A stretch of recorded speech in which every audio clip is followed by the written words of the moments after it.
Pilot's okay.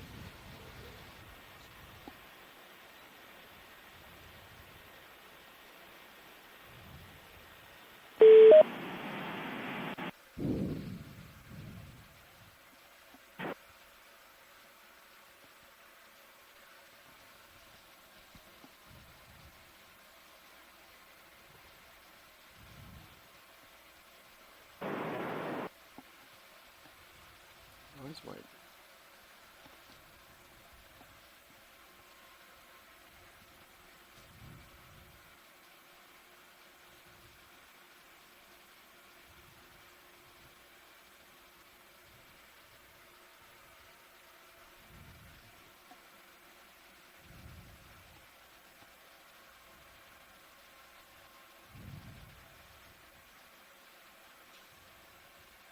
I hear a lot of static on the conference line if somebody just called in and didn't mute.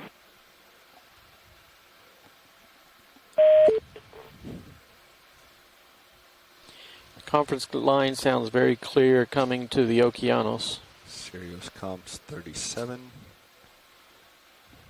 All other comps fine. Yep, it's clear now. Yeah, we took that one sticky comp and put it on the one.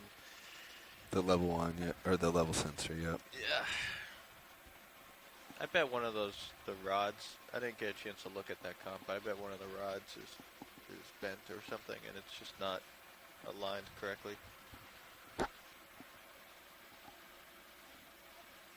But we should make an effort of just, like, even if you gotta get up around 10 psi, just fill that guy.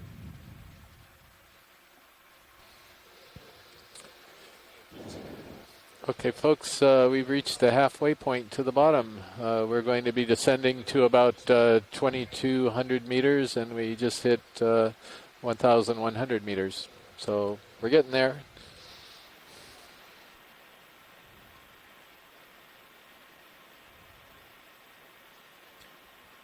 Ground fault is slowly squeezing out.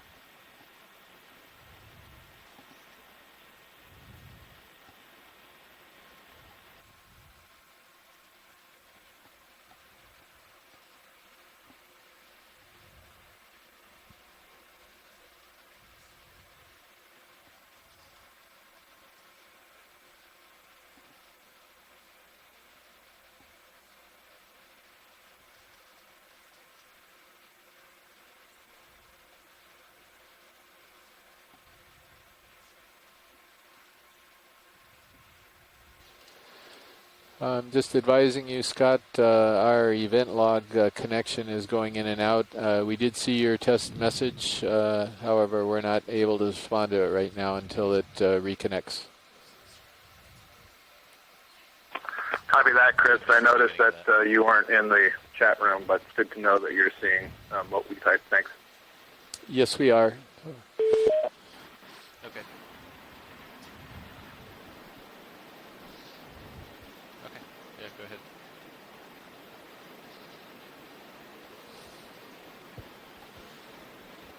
Can we come full wide on them first? Get them into a position that if we lose control, we can make the most of it. Thank you. Okay. We're now at 1,250 meters. Our oxygen levels have gone back up to 1.9.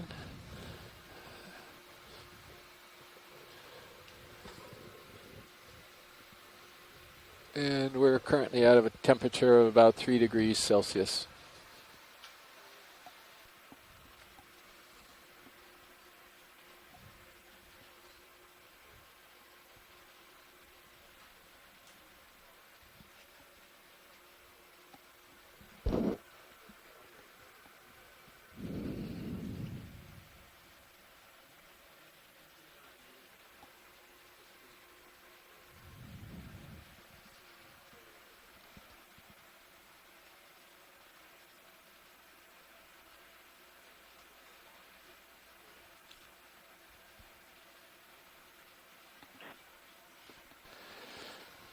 Okay, so while we are descending here and have a few minutes before the games really begin, I'll tell you a little bit about the objectives of our project and the objectives of this dive. We have a number of priorities. We're going to focus on many of the dives in the 1,000 to 2,500 meter range, which is where we will see hopefully some very spectacular manganese crust substrates down there with lots of animals growing on them. We're very interested in understanding the communities, particularly corals and sponges, that are living on these crusts. And if those of you are not familiar with manganese crust, basically it's a precipitate from seawater, and so it actually is a coating on the rock that builds up over time and takes a great deal of time to actually build up a substantial amount. It's about 2.5 millimeters on average here per million years. So very slow process, but there's quite a lot of minerals and metals and all types of things that precipitate out onto these surfaces. And so we think this is a very interesting substrate to take a look at. We are going to be focusing on corals and sponges primarily because these are often the dominant members of the community at depths below 1,000 meters and on hard substrates. And hard substrates are, again, one of our focuses. Now, with respect to this particular dive, we're diving on a ridge that's extending southwest from the seamount, and we're diving below the depth of where there was one previous submersible dive. And that submersible dive found a substantial community of corals and sponges. We're interested in seeing if that community extends to 2,200 meters. And if it does, then we're going to see a lot of animals. That'll be quite interesting for everybody. And if the community doesn't, well, we hope to see a lot of geology and a few animals. So you never know what you're going to get on these dives, but I think with any luck, everybody's going to enjoy it. So if anybody has any questions that are on the line, feel free to ask them.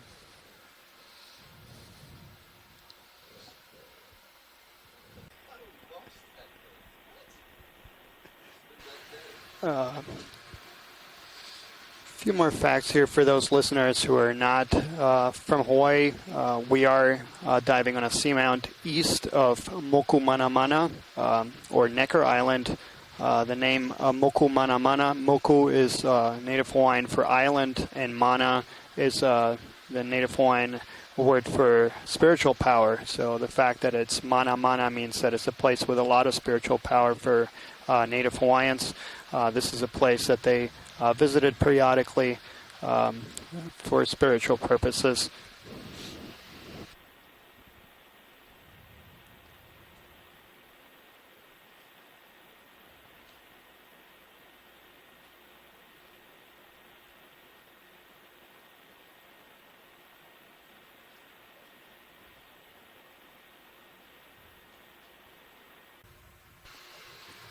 Few more facts as we're descending. We're now approaching 1,500 meters. We are inside the Papahanaumokuakea Marine National Monument. This is a very special place, one of the largest marine protected areas in the world. It was for a while the largest. 100 meters. Wire out, 1505. Serious. And the Papahanaumokuakea Marine National Monument spans from Nihoa Island past Keoea Atoll, covering a linear distance about 2,000 miles, an area about 140,000 square miles. So it is one of the largest marine protected areas in the world. The land area, we have 10 emergent land features. So the vast majority of the area of Papahanaumokuakea is in deep waters. In fact, over 98% is at depths below 100 meters. Bottom acquired again.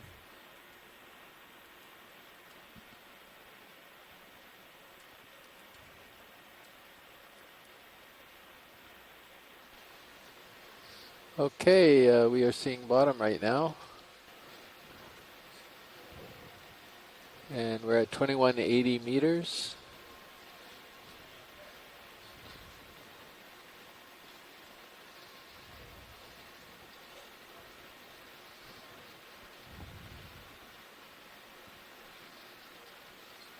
So you're drifting up to my starboard here. Yep. A little bit surrounded by land at the moment. Let's come port.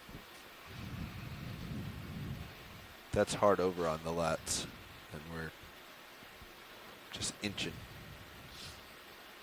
So we're looking at right now what down appears to be some type of a rubble slope. No, so we're I'm showing not sure what west type to of rock east. this is, at least from this height. Looks like underneath it there might be some type of bedrock as well. very strong west to east current. Continuing down.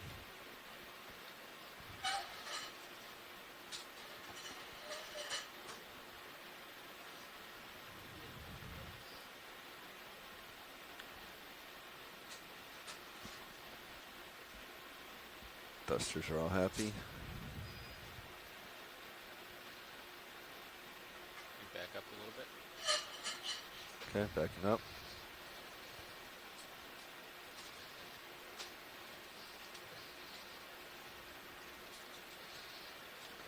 So this particular area is fairly barren of animals so far.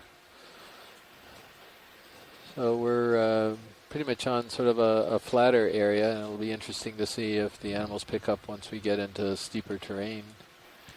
Well, actually, I think we're pretty steep here at the moment. Oh, are we? I think, yeah, there's not really an agreement between high pack and what we're seeing at the moment. Yeah, You can see the difference in altitudes. the It's about 15 meters slope right now. the bathymetry that we're working from is not from our own mapping, so it could be misregistered. I see. So we may be actually on part of the wall right now. Yeah, we'll have to try to intuit that as we move along and see how they compare. Okay. All right, how are you feeling, Sirius? We need to get this arm, or co-pilot, we need to wrap up this arm and camera work before So we continue on. let's see how we hold autos. Yep. And see if we can get the camera sorted out.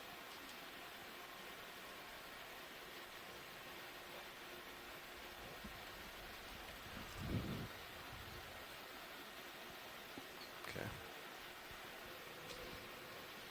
I want this reference point right here.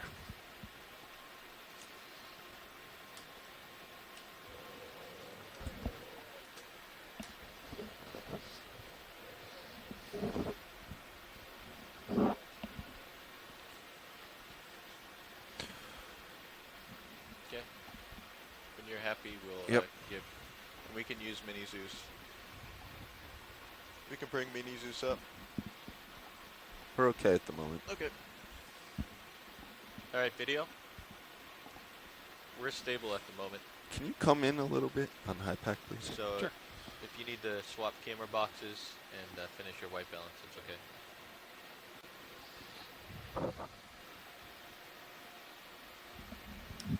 While we're waiting, if you want, you can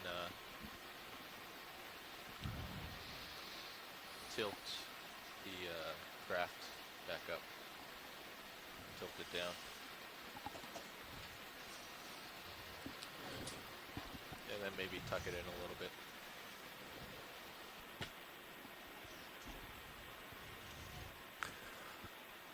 Roger that. Let's come wide.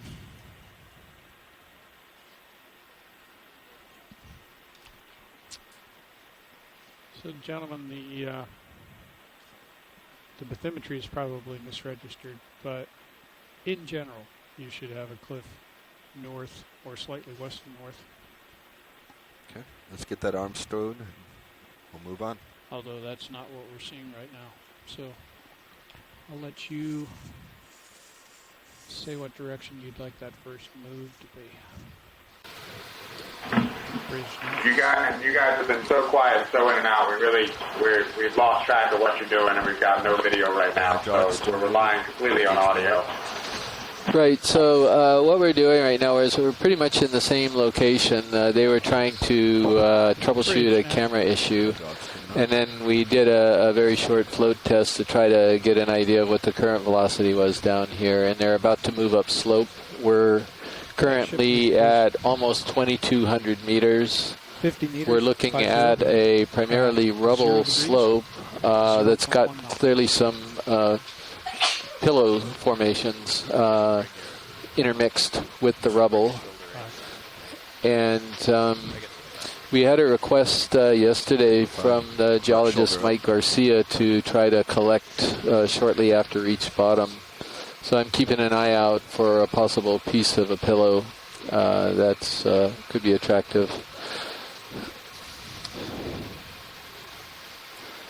So it looks as though we've got a fish over there. We're only hearing about 5 out of every 7 words, but I think we got the most of what you said. Shoreside, if you have the ability to hear the conference or the live stream, you should have a more stable audio level there. Yeah, Roland, we got no video whatsoever. The only connection we have to the ship right now is audio. And I can hear you okay. It's the scientists in the back row that we're having trouble with. Yeah, I raised up the total level that's feeding the left channel of the stream.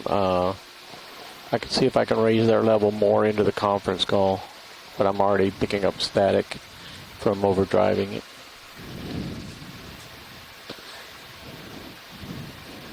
So the tip bridge. So we're, right now we PBS, that's where we need it.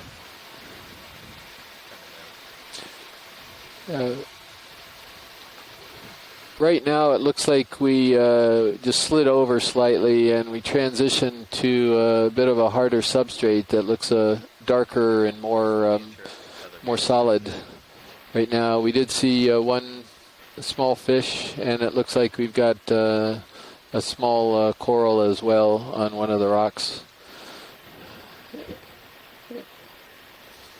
And I think there's also possibly a... And this is, I'm not so sure this is hard. This could be some very dark sediment we're looking at. It's a little bit difficult to see. Right now on video we're seeing a number of dead sponge stalks that are laying on the bottom. And we got one small sponge over to the left. And this could be a bolosoma. You can't really tell if it's got a stalk. It's sort of hiding right behind a boulder.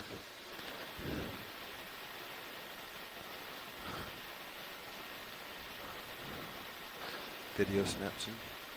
So, Brian, is Michael Garcia there in the ECC with you? Just gonna float back in. Yes. So you can't see the video, is that correct? It's every once in a while we can see it. Mike's moving over closer. Michael's moving over closer to the phone so he can talk to you. Hi, Chris. Hi, Mike. So we've got a lot of rounded rocks laying on the bottom that would, of course, be quite easy to pick up, but they're not in situ. And I don't know if that's something that would be satisfactory, or whether you would prefer if we look for a clear broken pillow or something like that we could grab a piece of. Well, that's always nice to get a clear broken piece, but the other problem is the manganese coating level.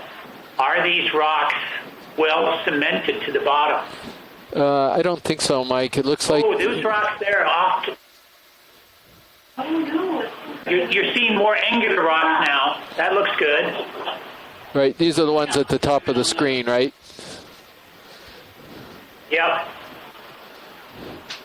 I don't know if they can hear you if you want closer. I'll be you top.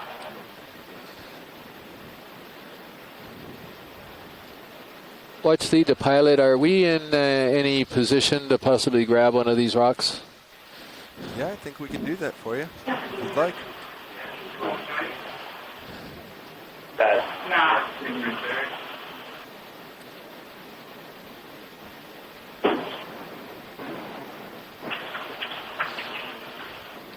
So what we're going to look for is a very angular rock.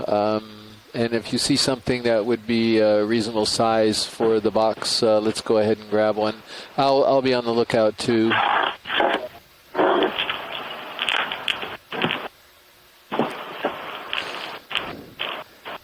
Are you getting the video right now? So are those more of the... What's that, Mike?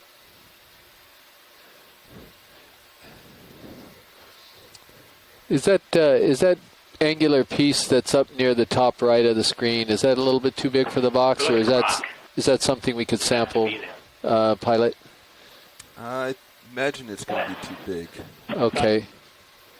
Yep, lasers are on. Oh, there are the lasers. Okay. I guess.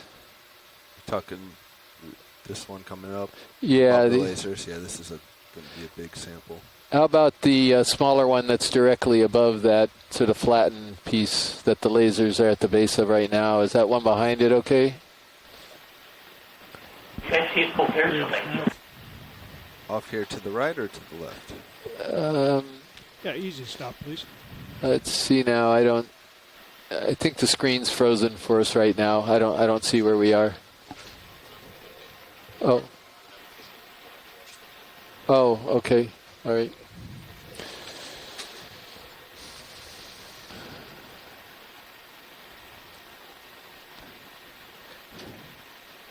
I brought the ship to a stop. Roger.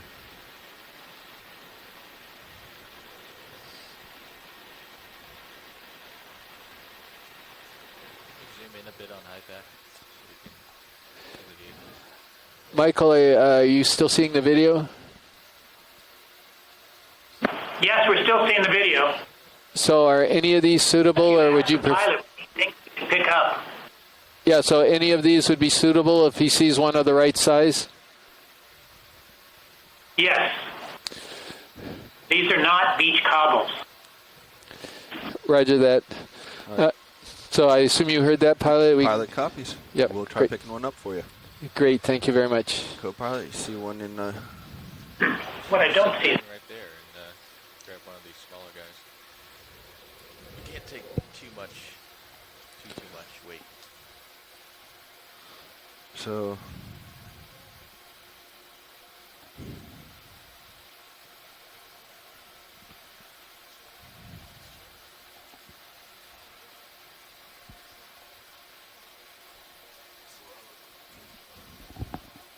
What's that?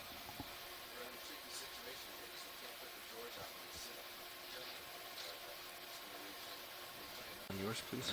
On your screen. So those of you who have been following the Okeanos Explorer dives for a few years here, this is a fairly historic moment here. This will really be the first sample that has ever been collected.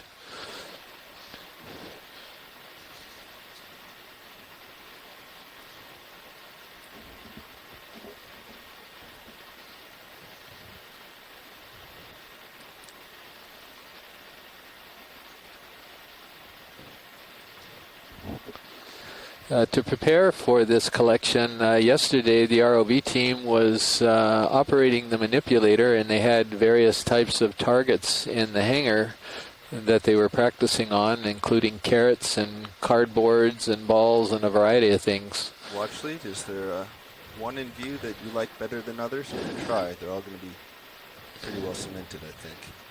Roger. Well, I would look for the most angular one, that one that's just to the right of the right of the manipulator, if that's not too big.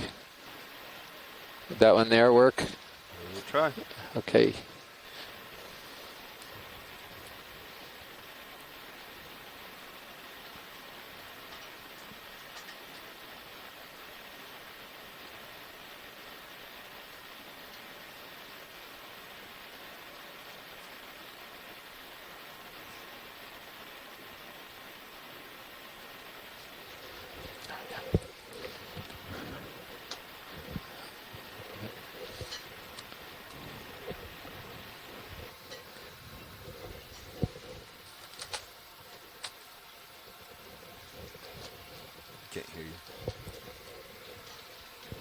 Do you have force feedback on?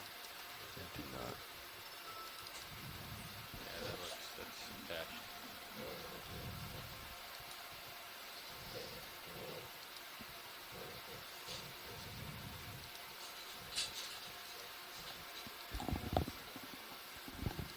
I don't think they're gonna come out. Yeah, I don't think, unless you see one that's loose. Just giving it a pinch. I'm not going to wrestle with it, guys. This is How do you spell Keoea, Seamount? I should have looked at this. I'm gonna go for East Necker right now.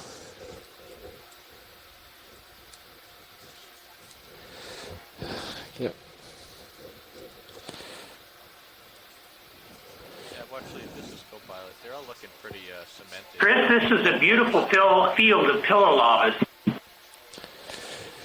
Right. So the co-pilot has just informed us that these rocks are fairly well cemented. Maybe rather difficult to grab one right at the spot. Anyone see any other loose ones we might be able to? You should try the ones to Maybe along the side there, possibly, or not anything right on the edge of this sort of clump over on the right.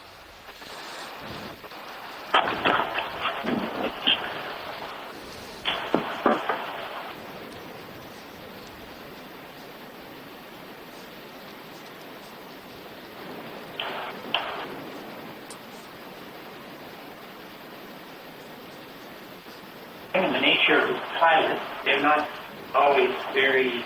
Yeah.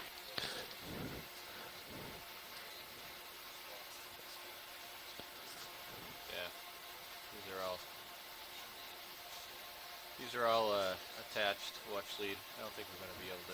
We'll keep an eye out. But I'm not. Yeah, I didn't see anything around here. Yeah, one thing also you've got a pretty for the general public, when we do grab a sample, the sample isn't worth very much unless we collect a great deal of information associated with it, such as its exact position, its depth, get some idea of the context, the terrain which the sample was taken, and all types of other information. So that's what we're going to be doing when we do start acquiring samples. Let's do it. So it's quite a process to make sure that we get everything we need. So you're facing kind of the direction of travel and the direction. So we're now on the move, and facing due north. hopefully we'll find some other possibilities Generally uphill, I think. for collection, both rocks and biology. Uphill to this map. Nice. Yeah. So far the biology has been pretty scant at this particular site. So that may mean that we actually are below the maximum depth of the bed that was identified by the Hurl submersible, the Pisces submersible, back in 2003, which only reached a depth of 1,720 meters. So we're currently at 2,200 meters, so we're 500 meters below the dive depth of the submersible. So we may be looking at a maximum depth of this community that's somewhere between 1,700 and 2,200 meters, and this is something that we are trying to determine.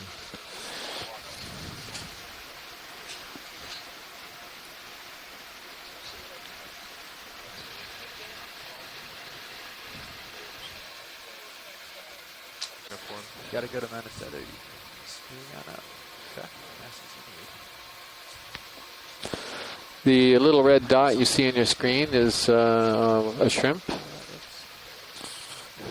And just by the way he's moving, he looks like he's a long-legged shrimp.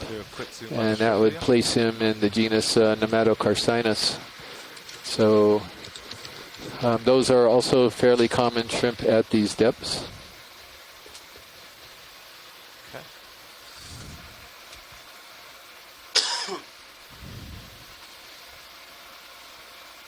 Yes, you can see his very long legs, so that's what he is. Yeah.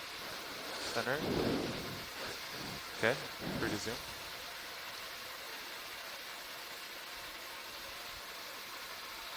There he is.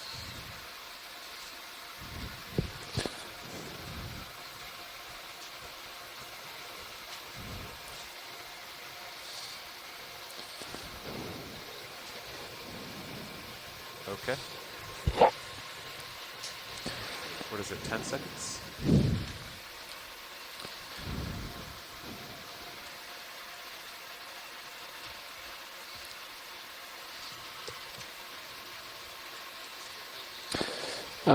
Pilot, so what is the distance between the two laser dots, please? 10 centimeters. I think you said 10 centimeters, is that correct? Yes.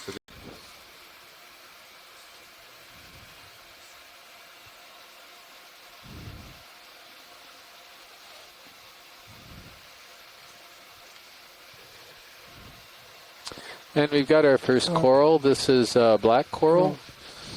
Dan, you want to go ahead and... So right here, coming up ahead, we see this bushy, that's black coral in the genus Bathypathes. And as we get closer, we'll get the species. And it looks like alternata. Yes. Yeah. So we can see that the side branches coming on the main stem are alternate. And so the species name alternata describes this branching pattern.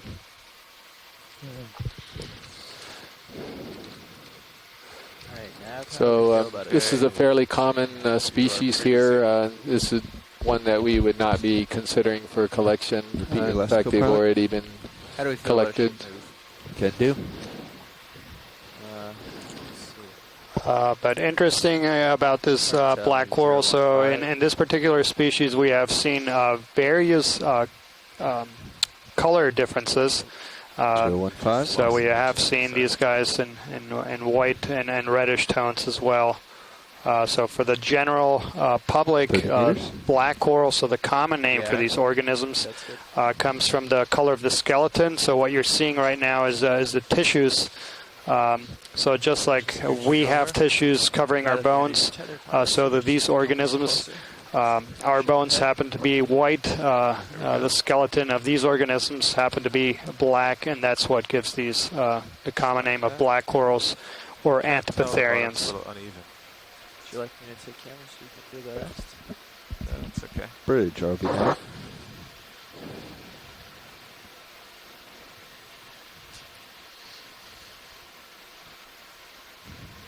Yes, a ship move, please.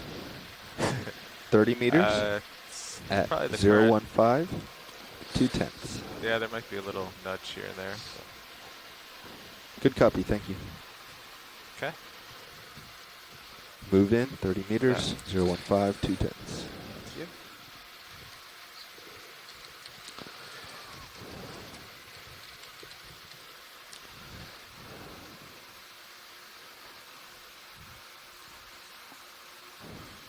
Remarkable things you're not seeing is sediment. Thank you, Bridge.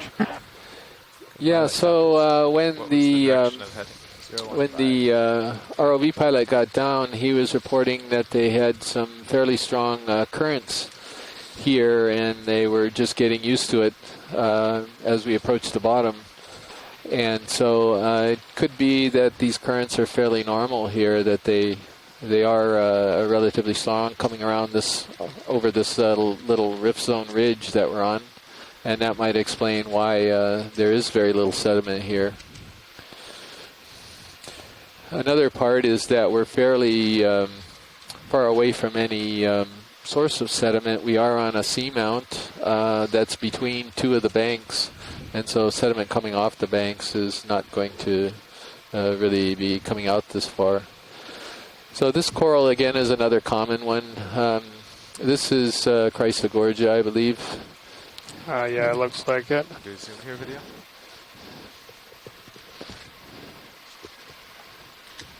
And yeah, maybe we can go ahead and proceed up slope. This has been fairly imaged by other vehicles. And we are looking like we are going to get into a few more corals now.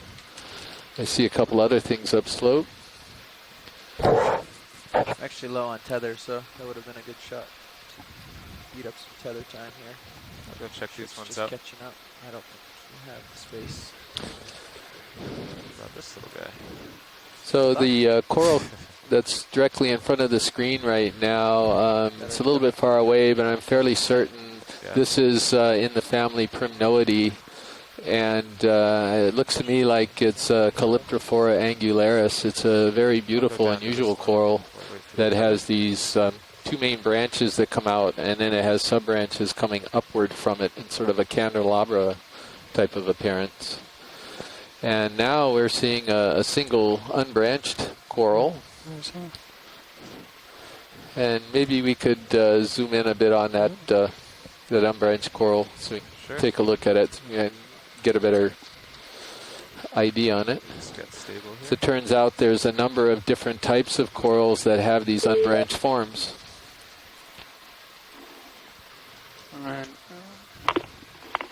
Okay, free to zoom.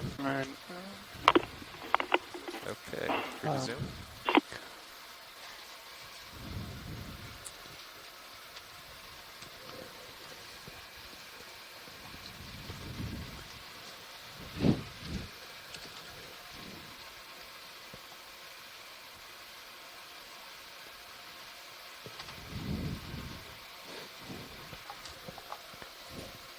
Is that the white balance shifting?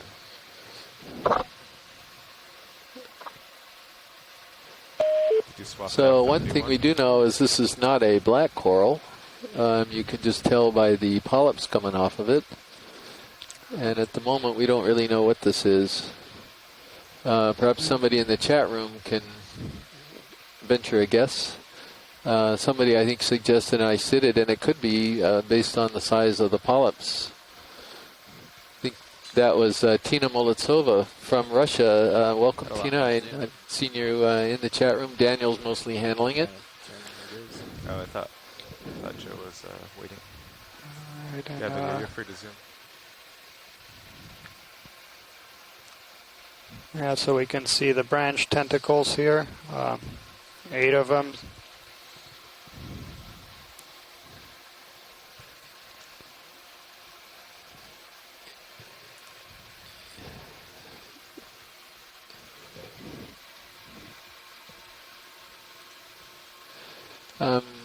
So it looks like Tina thinks this could be a primnoid, and unbranched primnoids are quite unusual. It could be a very interesting coral here.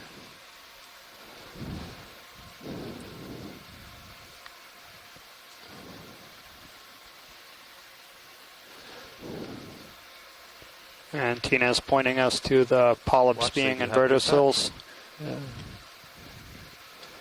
So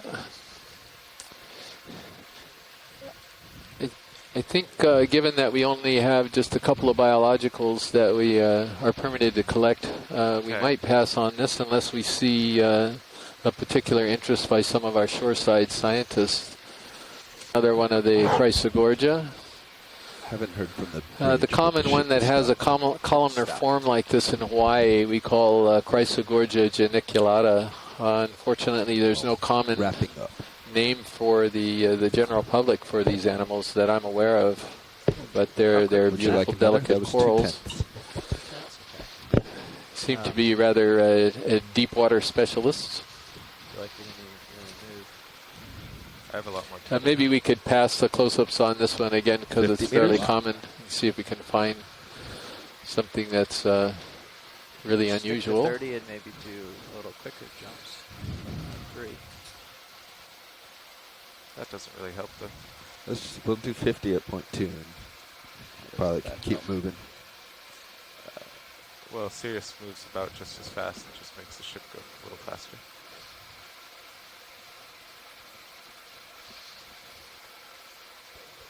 $50 meters at 210.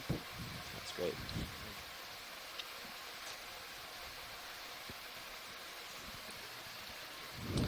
I just saw that Tina responded about that primnoid, so if we see another one, that would be a possible candidate for a collection of that unbranched primnoid. And we probably will. Yeah, usually if there's one, there's others down here.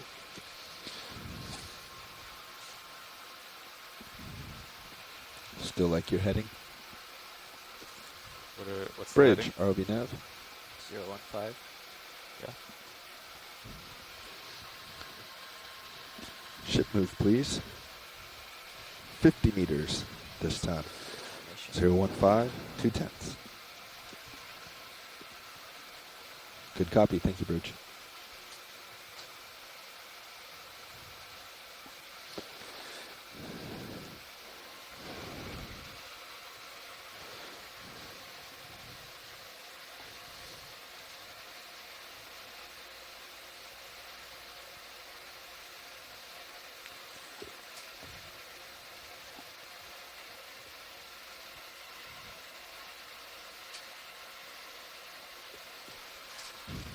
And it looks as though we've got an animal down below us, and it's a holothroidian. This is... Or sea cucumber. Yeah, sea cucumber. Quick zoom on the sea cucumber video. And... Yep.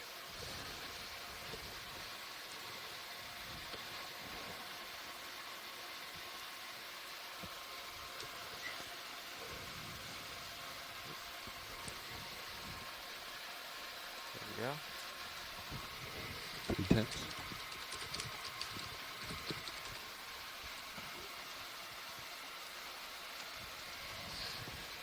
Just get it for a second. Floating backwards.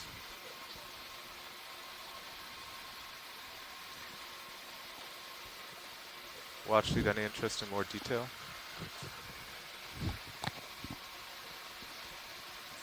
Watch lead any interest in more detail on the holothurian? No, thank you. This is also another fairly common one. You can go wide video.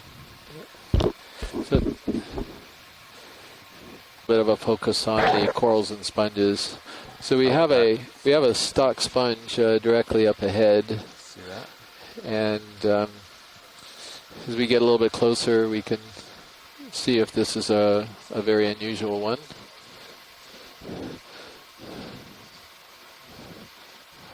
And also, we'll keep an eye out for, again, any type of a rock that we could possibly grab as well. So this particular sponge looks like, from this distance, it may be a sponge that's called Caulophacus.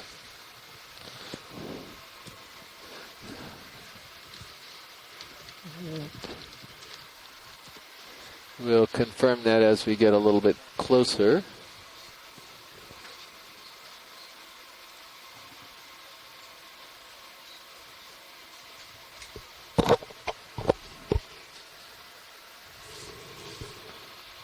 Having a really rough ride.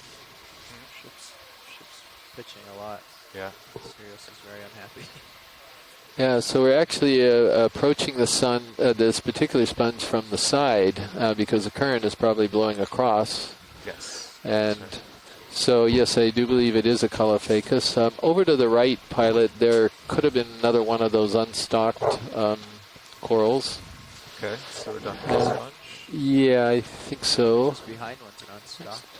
Oh, you mean just 10 centimeters No, away? no, further away even. Okay. Oh, I think I see it, yeah. Yeah, there it is. And Gotcha.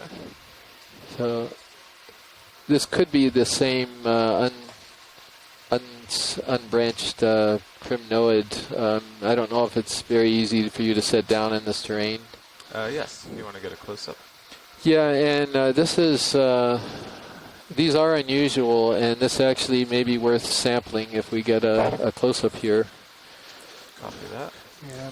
And Amy Bacco just alerted us that in 2003 she collected an unbranched primnoid that Dr. Steve Kern cited as Candidella gigantea. So we'd appreciate, Amy, if you can watch this video closely and let us know if this looks similar to what you guys collected previously. Yeah, and I think Amy is absolutely correct here. Now that I'm looking at it, I forgot about this, but I would agree completely with her that this is Candidella gigantea, and therefore we probably don't need to 20 more collect meters. this one. It is common. Amy did collect it. You might want to It was described, and looking at the size of the polyps, which I believe is the basis for its name, Gigantea, that makes perfect sense. So thank you, Amy. I completely spaced on that particular species. So I think we could go ahead and move on, pilot. Do you want a quick zoom on the polyps? I think it's going to be the same thing as the last one, and I think we got really good video on that last one. Okay.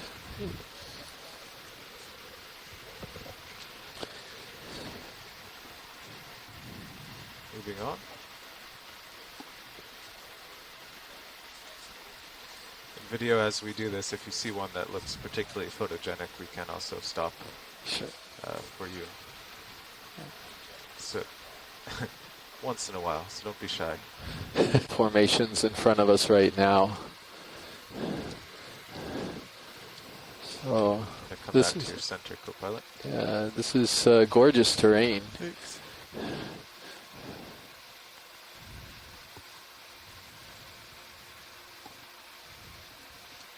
Chris, this looks like the slopes of the active volcanoes, Kilauea, Mauna Loa, and Loihi, in here in Hawaii. Still going. Okay, great. Yeah, thank you, Mike. These are just amazing formations. They're just beautiful.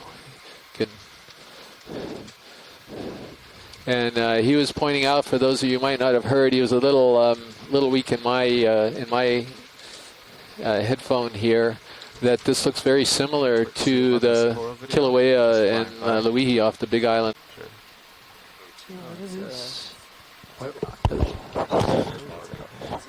It's got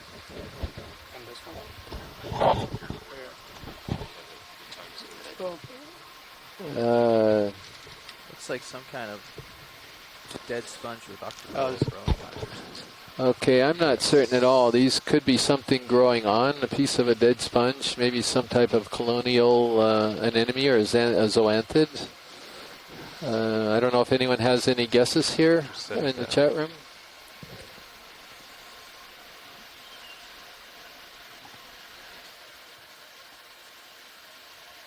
Can come a little wider video. That was a flyby turned into a set down. Yep.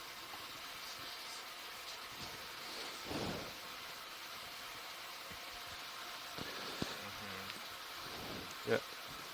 Just finding a foothold here. Toehold, I should say.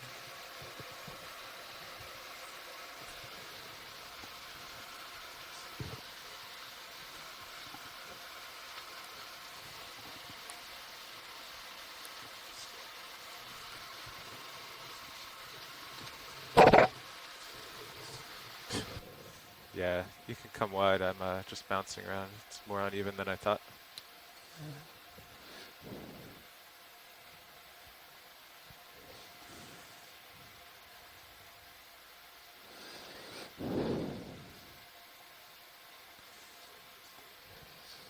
Watchley, would you like me to set up on this one?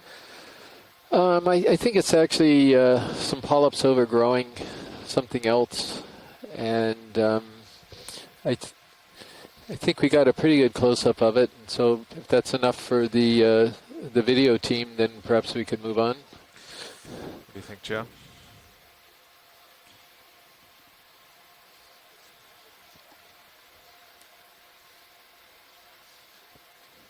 Hold fast. Okay.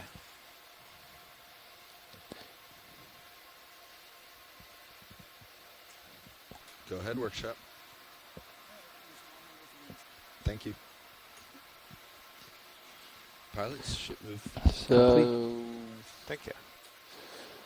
that definitely looks like a sponge underneath it, and I think the sponge is, I could actually identify the sponge. It looks like something we call, or it's dead, of course, but it looks like something we called Feria oca, or Feria near oca erecta, and it's a sponge that has a hard skeleton to it.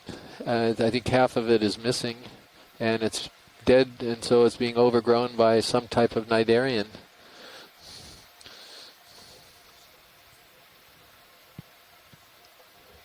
Oh, you took off.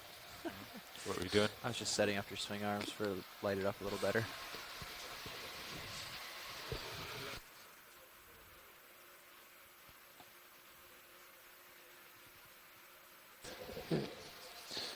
Okay. That's where I come a little right anyways. Just a touch. There we go. Oh yeah, that's right. You moved to the port one, right? Correct.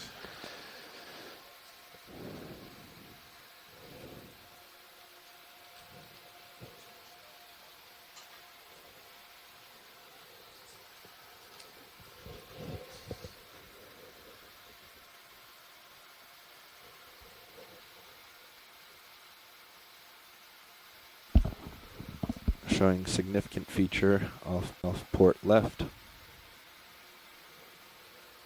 Believe it's in view. Oh yeah.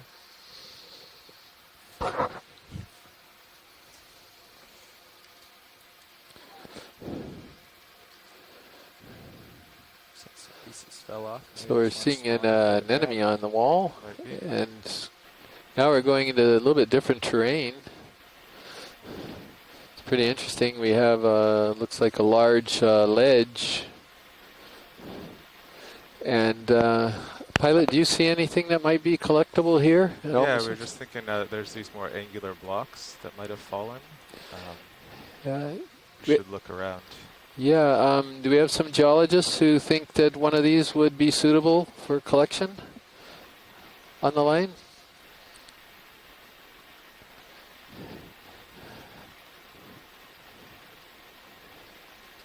Wow, Yeah, these How's the ship move going? settled. Settled? Nice. Ship move complete. CRS is just about settling. that an enemy, by the way. I'll take a guess at it right now, and maybe I won't.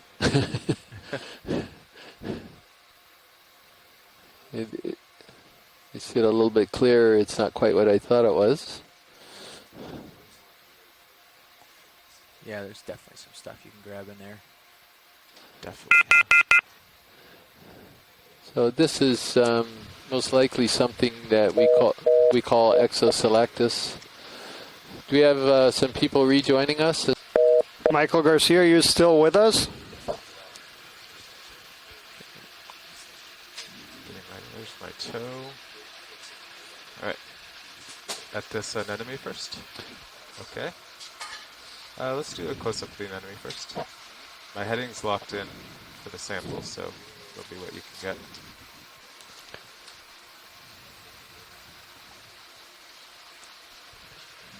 Oh, no, that's what I mean. I can do that after, yeah.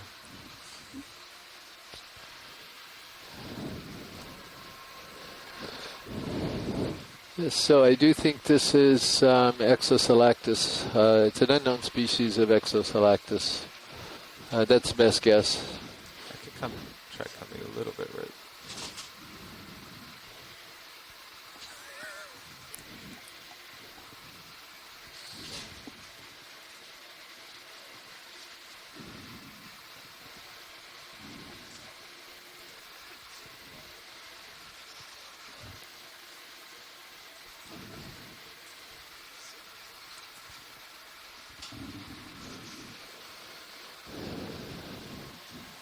So we're looking right down into its mouth. It's got quite a lot of tentacles right around the rim. A couple things you look at is, and I'm definitely not an anemone expert, but I know from speaking with some that you look at the texture of the stalk and the skirt, the way it's attached, and the tentacles around the mouth and where they're positioned. But even if you've got all that information, still anemones are very, very difficult to identify without actually cutting them open and looking at their insides. So that's sort of a best guess for us on this particular animal. Yeah. It's all you. Very beautiful imagery. Yeah. And this is a very... Pilot, I want to start getting the cameras set up for... I'm just still swinging. I was going to try to keep an eye here as long as I can. But I'll okay. move Oh, this yeah, for if you. you're still working on that.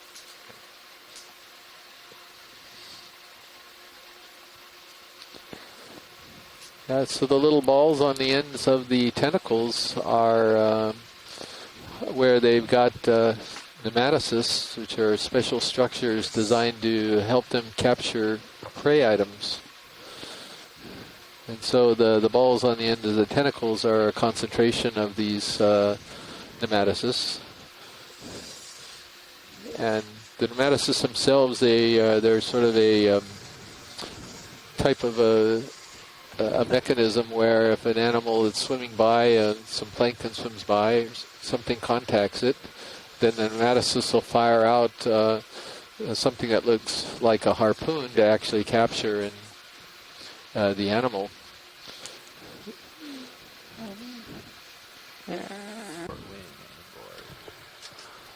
Ready? Yep. Lord. All right, we've just heard from Jonathan Tree, one of the geologists, and he's saying if that sample is not in place, it would be a good sample. And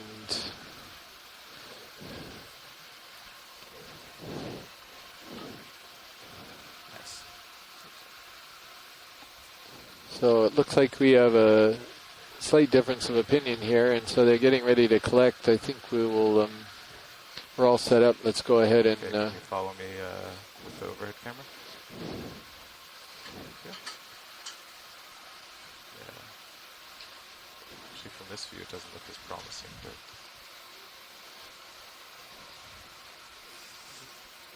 I'm just going to tap it with the jaws closed and see.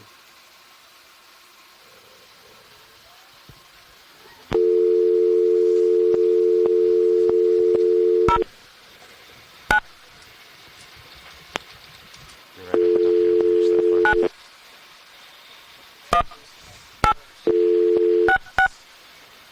far. Perhaps that larger one right below you? I don't think he's That kind of long one? up too tall. Alright, let me see if I can find it with the bubble. The long-shaped one? Right It's there right below in your jaws? that view. In the port. Hmm? That's huge. The port forward, yes, that's right. Alright, I'll have to stow and reconfigure. Sorry, guys. We did get a nice anemone shot here. Yeah, and Pilot, we had a little bit of a discussion in the chat room about whether this would be a good sample, and there's some mixed opinions about this, so... that it's not the right type of geology? Right, I think the preference would be a very clear piece of a pillow, I guess. If whereas we were looking for the loose ones, I see.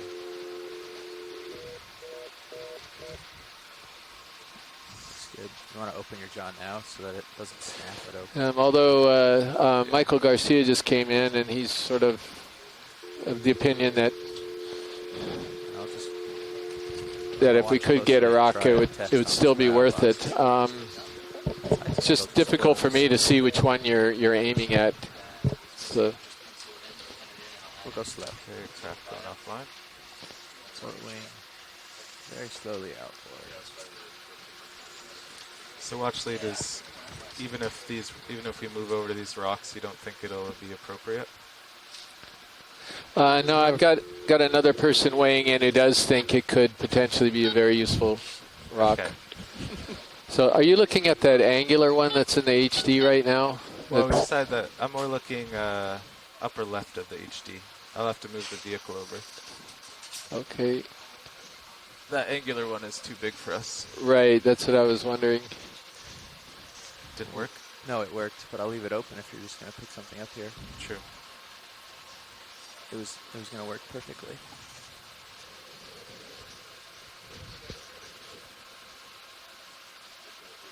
Okay, can you get me back in Sirius so I can see...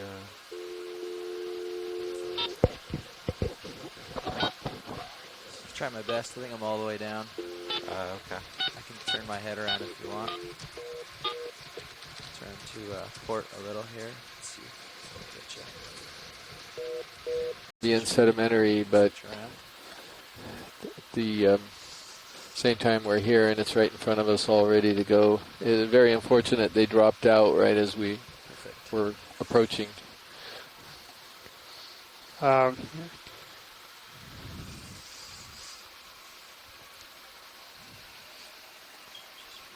Can you tilt that camera down a bit? Yeah.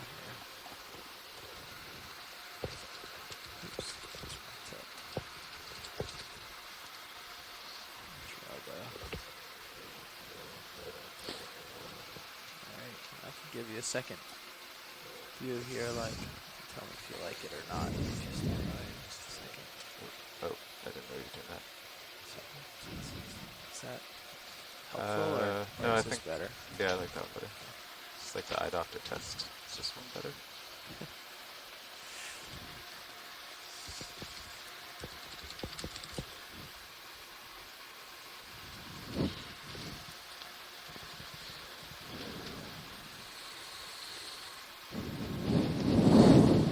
You're losing your footing. Oh, get your other toe grabbed. I think you're okay. Yeah. This one's actually a bit... Is it pretty soft? Looked like it scraped off pretty easily, huh? Yeah, it's pretty soft. You know what? Let's go ahead and bail on this one, because it sounds like two of the geologists, Mike and Jonathan, both think this is sedimentary, and you poking it right there sort of would suggest it is too. It did seem to be.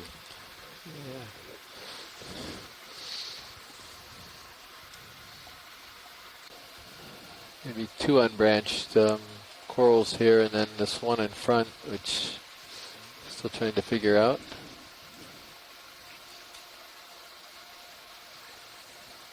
Would you like me to set down here, Watchley? No, let's go for bigger fish, I think. This one could be dead, and it's got some things growing on it, I suspect. Thought I saw something bigger over to the right, but maybe it was just the lighting. A little sort of up toward the right corner. It's got a fish. Rat tail or something. No, guess I was mistaken or fooled. We do have a fish in view. Okay, I'm going to start spinning to my starboard. And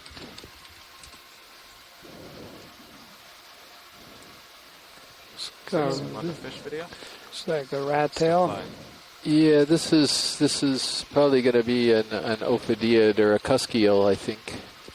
Looks like. Yes, it is. And we do not know this group very well at all. They're very difficult to identify from video. If we've got any fish people on board, and we do. I see Astrid is in the chat room, and she has confirmed that it's ophidiid. This is Astrid Leitner at the University of Hawaii. We also have a chrysogorgid again on the top. Right, and that looks like a Chrysogorgia stellata. It's sort of a smaller, bushy member of that genus. I was looking at my port minute, but didn't show that. Biology, you've got what? Do you want to try it with the shilling? Cause Yeah, why don't you swing? You've got a flat layer that's overlaying some of these pillows. So, and I can't quite see what that copper type of coloration is on the rock. Look over next to your starboard wing now. Swing your heading around. I'm just looking at this Gotcha. for a second. Copper coloring. Yeah, it's some type of maybe a glassy sheen on it. I'm not really sure. Video zoom on this wall here.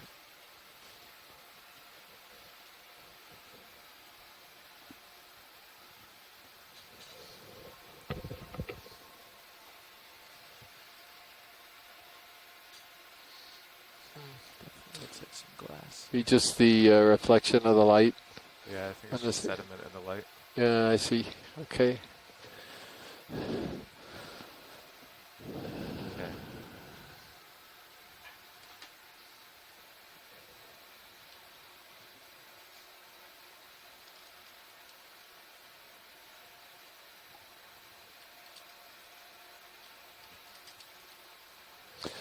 sometimes these rocks can acquire sort of a glassy coating on them that we may be seeing here as well to give it a little bit of that color.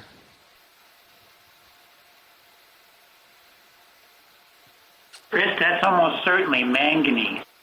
Manganese? Yeah, but is there anything to that sheen, Mike?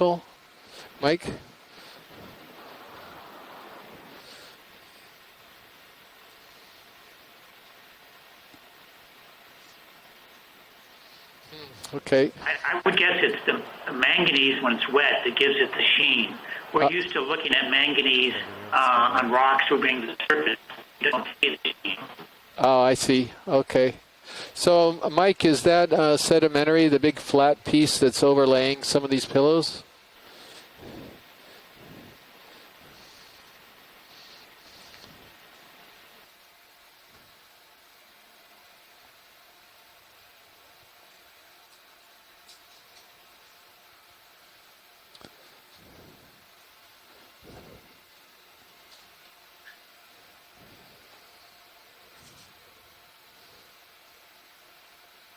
That's eel video.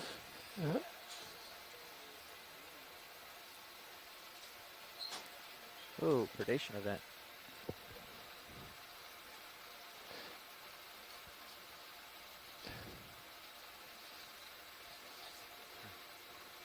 Sometimes they do. So this could be a little bit of a beat up Synaptobranchus affinis. Just looking at the origin of the dorsal fin, the fin on top of it, that's one of the ways that you can tell some of these guys apart. In this particular species, the dorsal fin comes up quite close to the head. You can see where it starts, just behind the head, over the pectoral fins. And there's another species where the dorsal fin starts much further back on the body, so that's very informative, the view that they got. It doesn't necessarily mean it's that particular species, but we can rule out at least one of the other species of this. But it's definitely a cutlass, I think that's what they're called, a cutlass eel or Synaptobranchidae. A very common eel down, again, in deeper waters. And I suspect they're pretty voracious predators based on how they react to any bait that's in the basket. If we had bait right now in the ROV, this guy would be going crazy trying to get at it.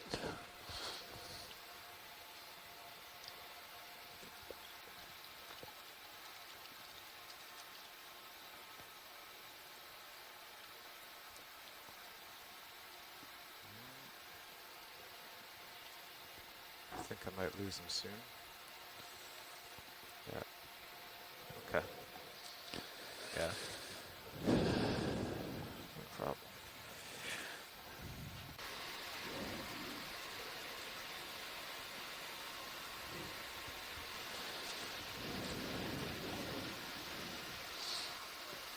No, guys.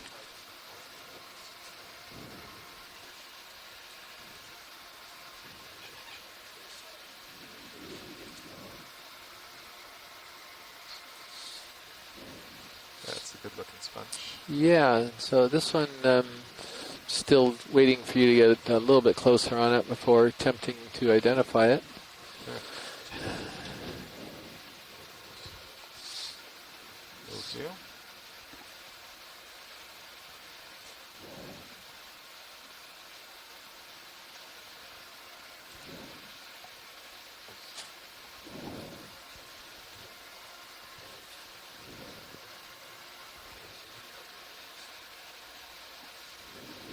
Nav Copilot.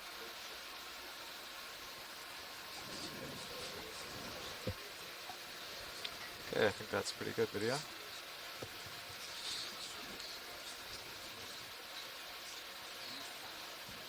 Yeah.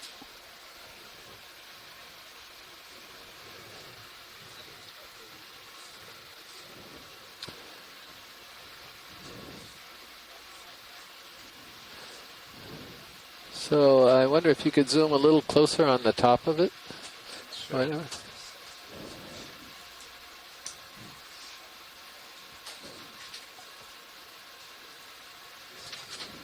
And so it does appear to have a sieve plate. That's a structure that's actually covering the large osculum on the top of the sponge. And so my best guess on this guy is it is in the genus Regadrella. Okay. And that is quite a complex sieve plate. You can actually see some of the spicules or microscopic structures that are sticking up like little spines on the top of it. So I don't believe I've ever seen a Regadrella this deep before. The genus is fairly well known in shallower water. In fact, Regadrella is one of the shallowest siliceous sponges in the order Hexactinellida. The class Hexactinellida. Yeah, we'd like a ship that, please. Bobby was thinking. And that was do beautiful more than video. 30 meters at 0.2 knots. What do you think? So this particular genus actually gets up to about 350 meters in depth, and at least in Hawaii is one of the shallowest 0.3 knots. glass sponges that we have out here.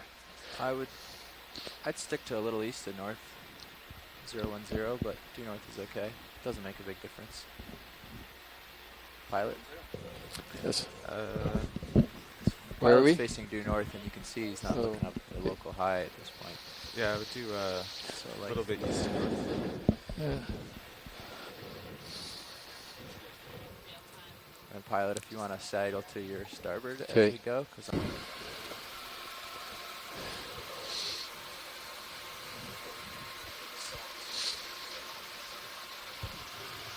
Oh, we got a nice sponge coming up here.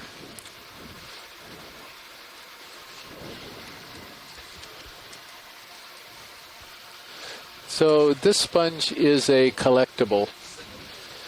We know this thing as, I think it is. Maybe, well, let's get a little bit closer. It may not be, come to think of it, the yellow. No, it's going to be Bolosoma, I think is the name for it. So not But a it's collectible?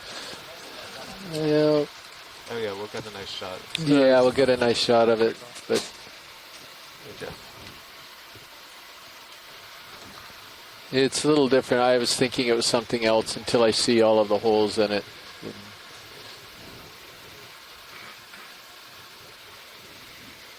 So it's a stock sponge. Bridge, how much more in the move? And Sorry, as this you is can now. see, the stock is cemented to the rock. And one way you can tell different species Can we or add a different groups new move then? of deep water 30 glass meters at sponges is how they 0.65. attach to the substrate. So 2/10, just seeing please. that sort of plate, it's called a basal plate on the sponge, is informative. And of course the stock is informative as well. And then the very large, what I believe is called the atrial cavity, which we're facing right now, is also important for the identification. So my best guess on this is that it's in the genus. Come down a bit to give me a little more tether. In the genus Bolosoma. Get a little bounce. You can see there's a little bit of an osculum on the back side of it too, and these are all sort of structured to get water in and out of the sponge, and that's how it ship's feeds. bringing you towards it. It's filtering water that's going through it.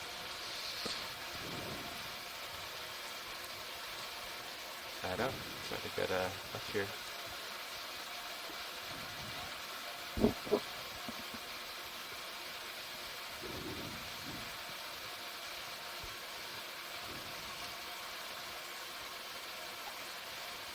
I guess if we want to look down at it, I can't really set down. Yeah. Try. Okay, you're free to zoom. And hovering, so don't mind the wander. Oh, I'm not really happy with each other. Okay. Do what you have to.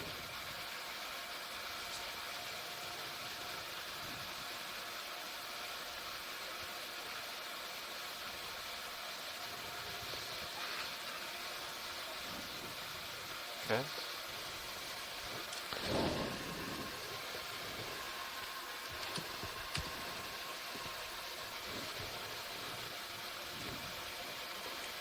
So these sponges have remarkable structures, the whole colony. I mean, they're beautiful animals, but also their microscopic structure is really fascinating too.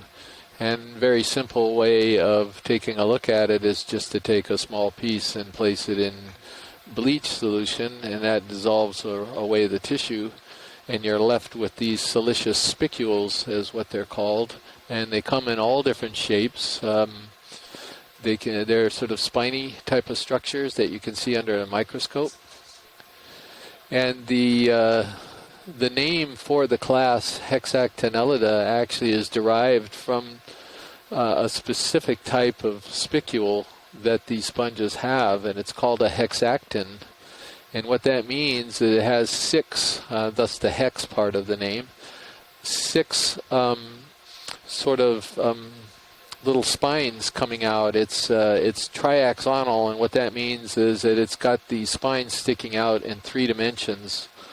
And I guess the best way to visualize it is if you have an XYZ axis. That's what these hexactins look like. And so their microscopic structure is just as fascinating as their colony structure. Lava extrusion. I think it's the manganese coating. Okay. So you're seeing extruded lava here, these pillow formations, and when then they come apart and just fall down and create this sort of talus underneath them or rocks, Okay. then over time the manganese coating cements them in. And if that's incorrect, hopefully one of the geologists will correct what I just said, but I think it's reasonably accurate. You might be able to give them a little bump, knock one loose. Yeah, I'm sure they'd be delighted if you were willing to give that a try. Right. I'm sure it's rather frustrating for them to see so much of this beautiful formations here that we haven't been able to sample yet. Right. Go by. Now there's a beautiful pillow lava right there. Yeah. Just how, Fish. let's see. Oh yeah. Rat tail. I think that could be another ophidiid, if I'm not mistaken. Let's see if anyone else weighs in on that. Yeah, I'm pretty sure it's an ophidiid. Video, if you could get a little zoom there slowly. Stay with me. A little more zoom, please. That's good, thank you.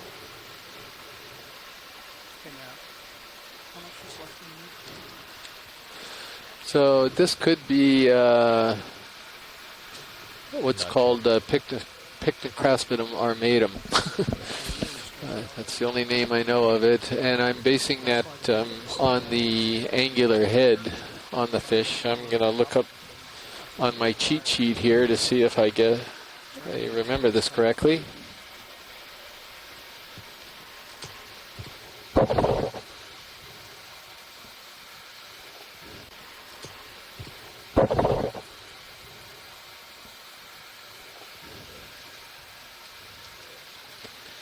And I was wrong, and so I did not remember correctly. It looks more like what's called Luciobrachula barshai, again due to the sort of shovel shape of the head. Front of the face.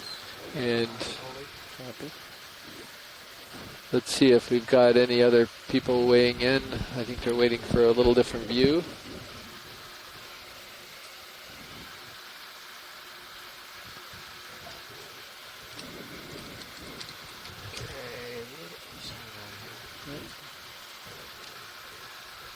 A little more zoom, please. Yeah, in fact, Looks like something happened to that one branch. Some crinoid or something on it. Alright, the ship is moving at bearing 065 at 0.2 knots. It should get... so this is going to be an isidid or a bamboo coral. And if you,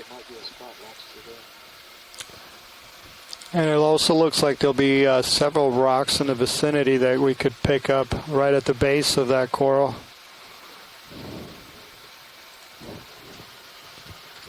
be centered on a squat lobster.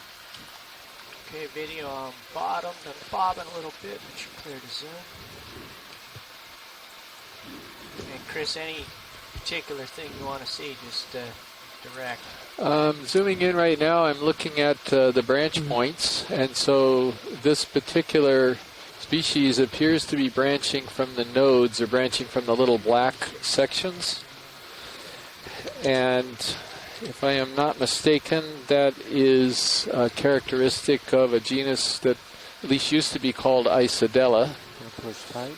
And right now we think it's Isidella trichotoma, but if depending on who's online here, maybe Amy or I guess Scott is no longer on. That is a gorgeous shot. And Beautiful, it looks like it's clearly branching from the nodes. It also looks planar, and it looks like the polyps are all facing in one direction. So that would be my best guess.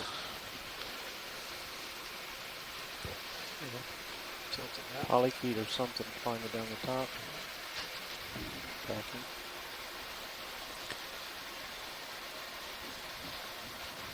Oh, you see the little worm crawling down the branch. That's pretty interesting. I think there's a crab on the upper right point of view. Okay, take it slow. It's right up here somewhere. Upper left? Yeah, I got it.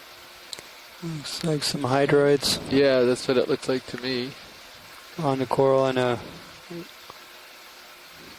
galathade crab. You got little barnacles that look like up there as well. So this is sort of reiterating the point that many people have made, that these deep sea corals are actually creating habitat for a lot of other animals.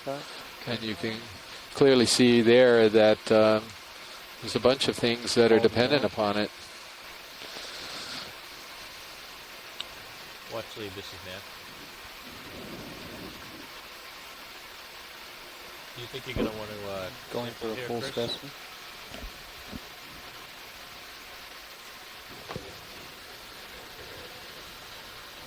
Tilt to maximize. And kill the lasers.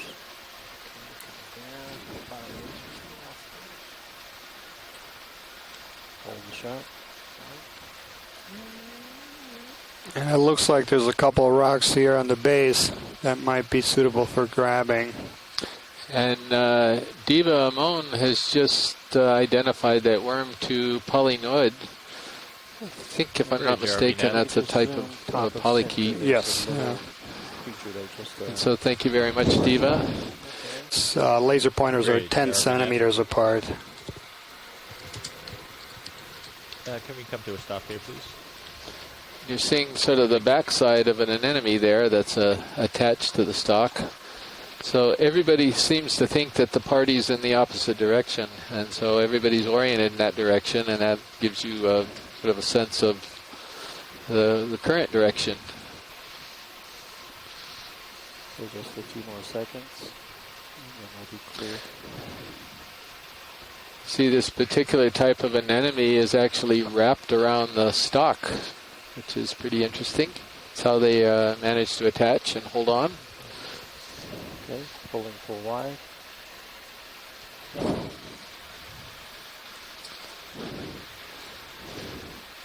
Okay. Well, shall we go and still see if we can find a rock for the rock guys here? Rock it is. The overhead view from Sirius, I don't see anything down there that's loose.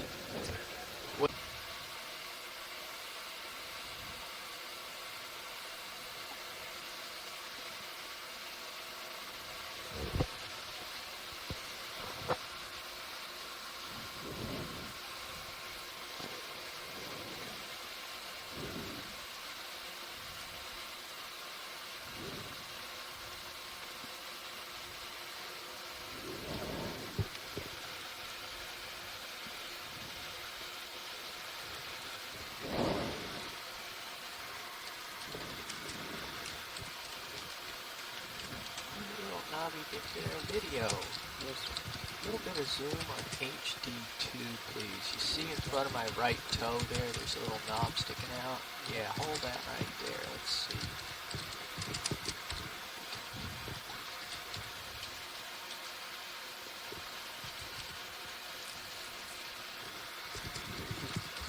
This, when you say cemented, Chris, you're not Yeah, steel camera. Okay. Yeah. Well, we'll just keep moving up slope, and then hopefully the right rock will yell at us when we see it. And So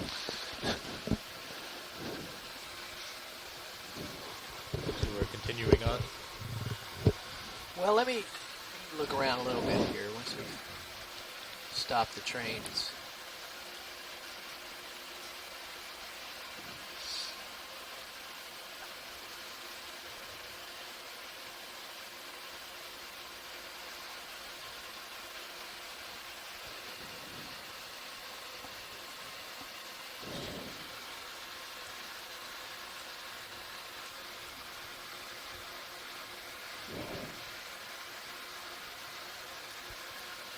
This stuff looks a little... It looks pretty loose from this angle, but when you look down on it, you see that coating.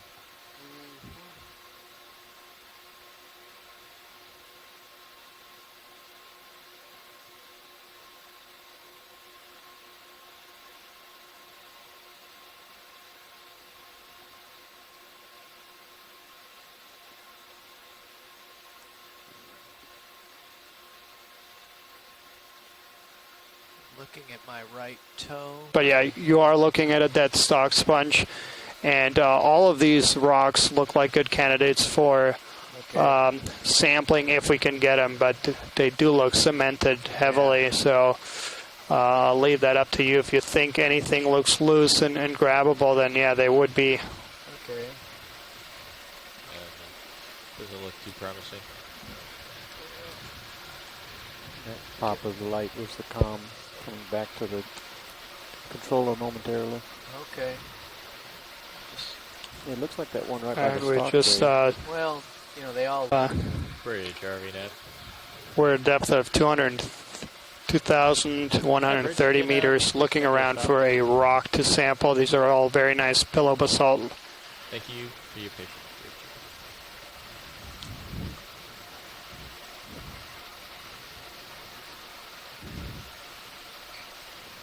Big one. It is big, but I have a feeling it moved. Yeah, that's really heavy. No problem. No, this is... The fact that I exposed... Look at that one right there. The fact that I exposed the sand indicates something moved. So, let me take a little feel around here.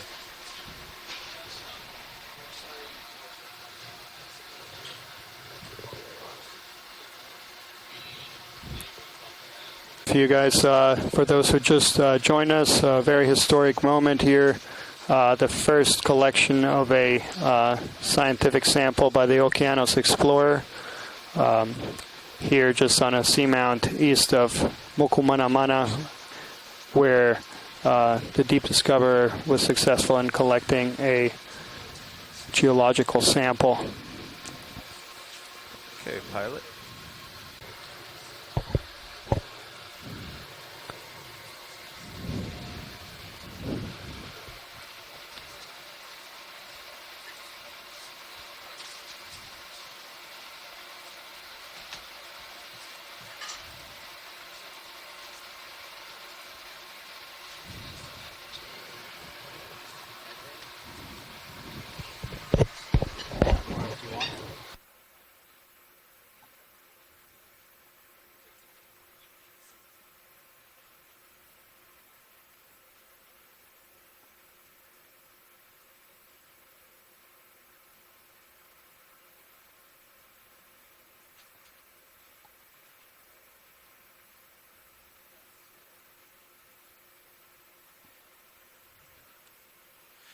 Pilot, is our I was going pointed down or out? Can't tell. So I was going to wait for to see if So, Chris Ma would weigh in on there's this. still I'm going to look this up right now. I think This it's guy a just looks kind of dark. I must be Caraster. but I will double check that in a second. Blue. Yeah, do you want them in a little bit more? That's okay. I'll play with them. You can also just get a little closer too. You can play with them, see if it lights it up. Maybe not. Maybe not Terraster. This could be a. Yes, it's all the way up. This is more likely to be Hymenaster pentagonalis, I think. Okay. I don't know if Chris is watching right now. Maybe make sure it's all the way up. There you go. Oh, so okay. Gotcha. Yeah, this is. Yeah, I'm quite certain that's what it is. So this is a very sort of. It's sort of a soft sea star, I guess you could say. Yeah, it's got Slime star. And you can't see all of its legs very clearly. He's got about 3 of them tucked under himself. But,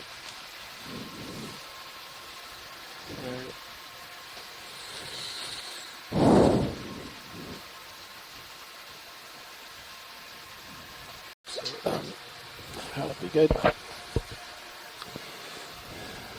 And then the...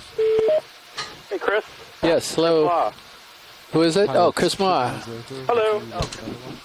Hi. Yeah, so what you're seeing there is Hymenaster. That is a slime star of the member Terrastaridae. And they're commonly encountered members of deep sea. They live at really deep depths like this one. They have a sort of a really deep calcified body. Most of the animal is gelatinous. There's very little of the skeleton that is really strongly calcified, and most of the animal creates a mucus as a defense. So if you collect them, they will actually eject a stream of mucus through that hole on the top of the body. All right, can I do 30? That's the name Slime Star, huh? The other weird thing about them is that the actual animal what you're seeing is like a circus tent over the actual body of the animal. So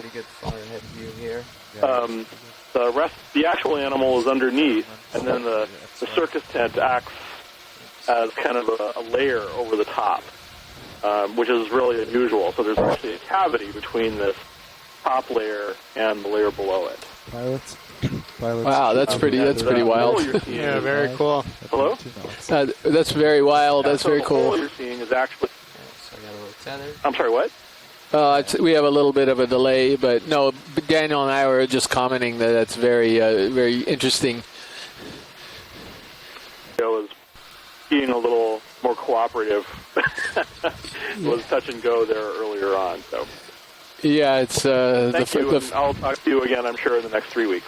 Yeah, thanks very much, Chris. And yeah, the first dive, you're always working out a few sort of in-between season kinks, but it looks like everything's starting to get straightened out here. So.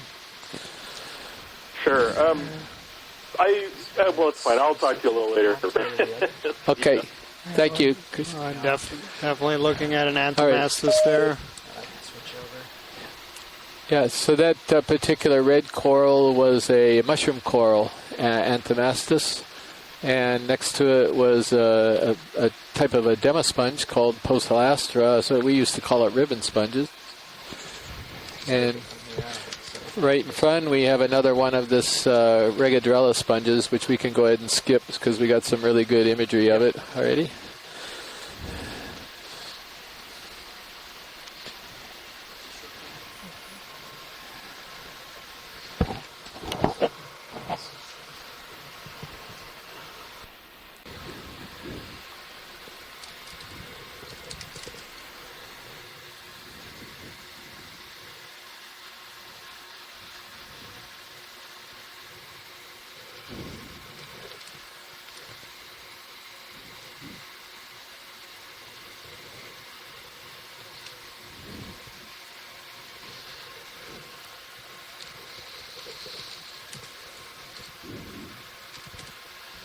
Thank you. Okay. They come on out. Back over to Class Sirius.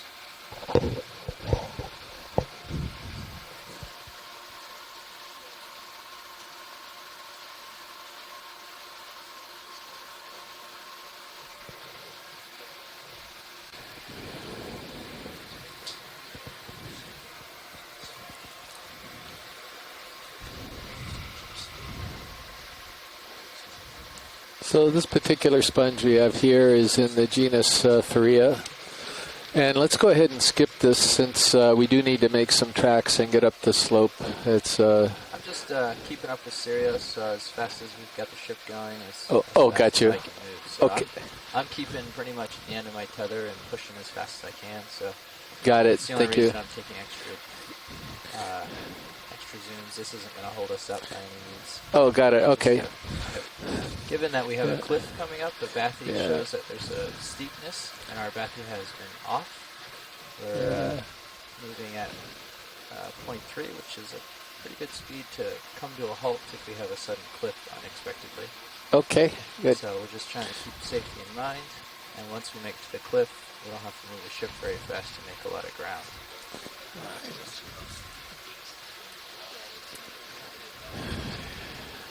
Okay, yeah, thank you.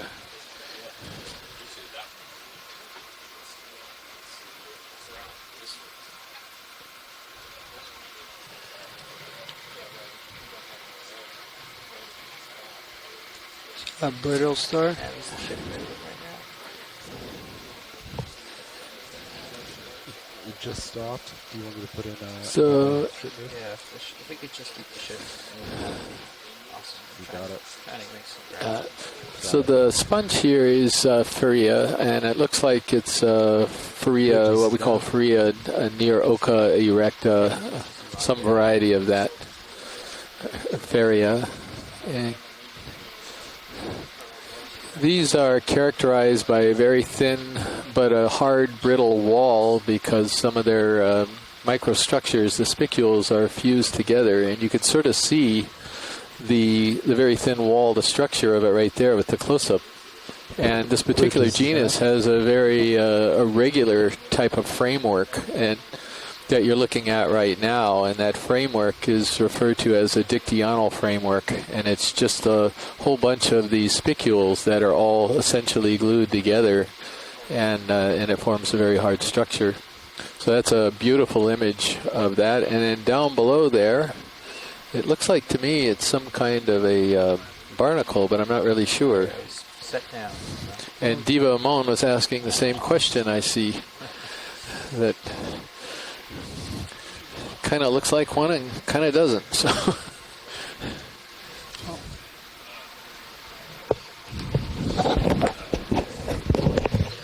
yeah, the tow hold helps me keep steady, so I wasn't fighting the current yet.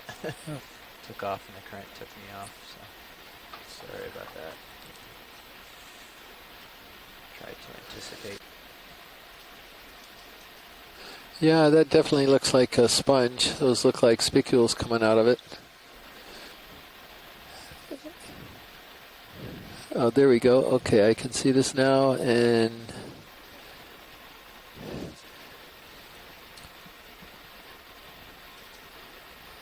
yeah, it looks like a substantial part of it may be dead here. It looks like it's got a fair amount of sediment in it.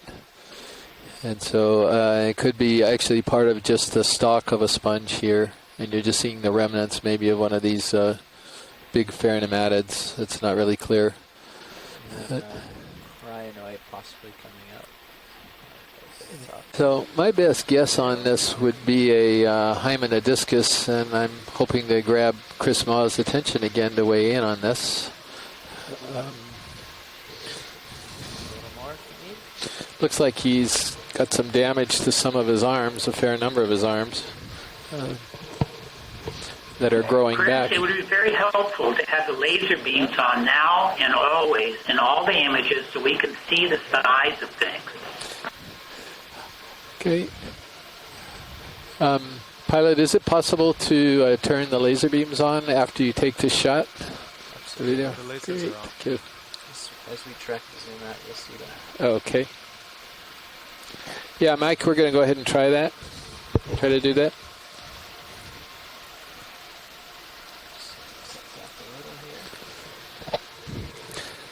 So according to the animal guide that I'm using, this was Hymenodiscus, or it looks identical to the. Looks pretty much identical to the example I've got in an animal photo guide that's posted online.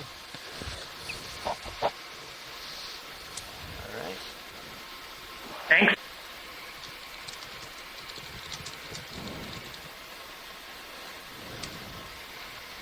We got another whip coral, and we're starting to get a few more corals. That's interesting.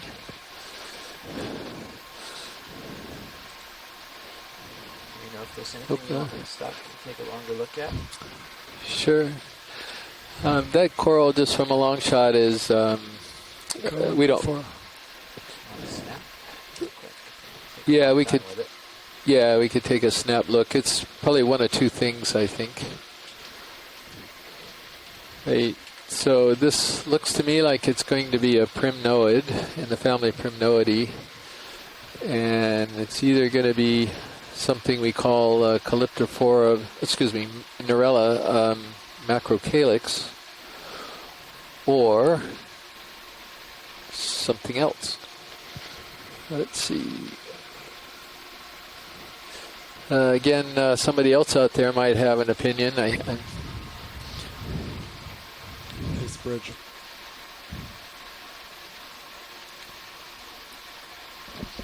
Pilots, the ship move is complete. Yeah, Scott has just come in, and he's he concurs that it's a primnoid, Scott France. And Amy was noticing the polyps are horizontal, not down, and she made this comment because in the genus Narella, usually the polyps are facing downward.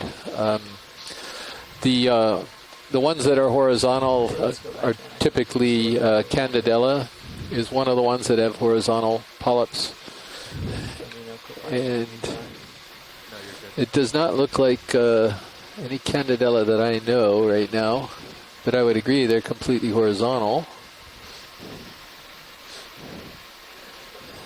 Track in for the polyps. I want to get them in this dark surface so you can see them better. And that's a great shot. Very nice close up. Hard to tell. Yeah. Do you have any more video?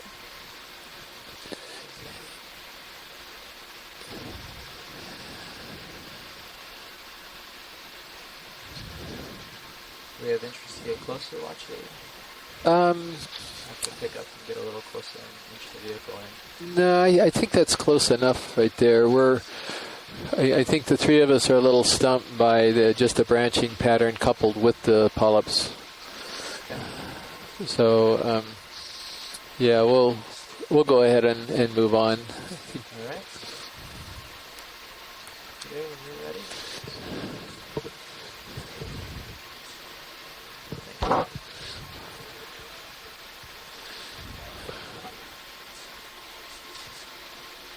Chris, how much longer do you think the dive will have? Probably another 2 hours or so. Yeah, 2.5 hours. So they're aware that we're gonna try to make a little bit more ground from this point on. This is another Hymenodiscus, it looks like. This one, most of his arms are intact this time, so nobody's been picking at him.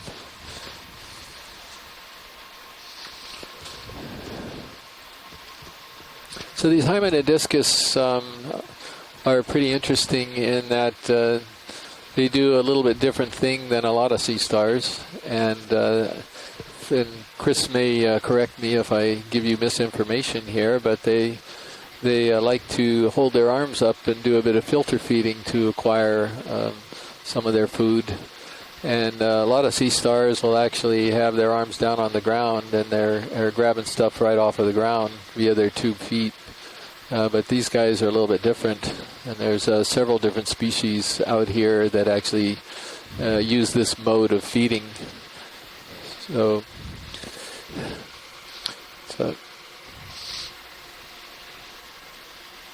its proper name right now? Well, they call a hard sponge because it's got a hard to port as I go. Yeah. I'm trying to make forward progress, but I've had to stick over the port the whole time. Yeah. Looks superficially like what we were calling Regadrella. It's another vase sponge, but there are some differences in that one does not have a sieve plate on top, and also the holes on the side of it are going to be oriented a little bit differently. And like the dead sponge we've seen. This seems like a live version. No, this is dead. This is just the stock. It used to have a big ball on the end when it was alive. Yeah, darn. Somebody knocked it off. Just. Yeah. Maybe one of the big sharks down here or something rammed into it and knocked it off.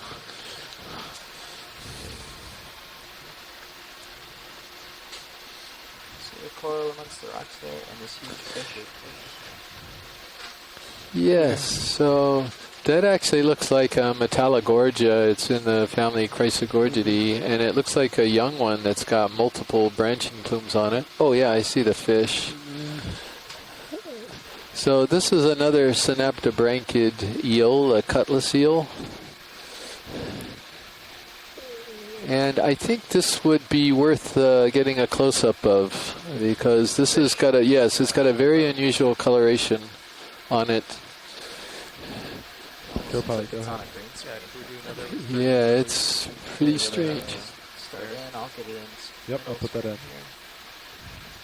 Go ahead. Yep. And this will be one for the fish guys. Bridge, this is that. And what I'm looking at is exactly where the dorsal fin starts. And as you can see, if you were watching from the beginning, the dorsal fin starts much further back on this particular fish. It's about mid-body. You can see that slight little black line where it starts there. And that would suggest that this fish is Synaptobranchus breva dorsalis. And the name breva dorsalis means essentially a shorter dorsal fin.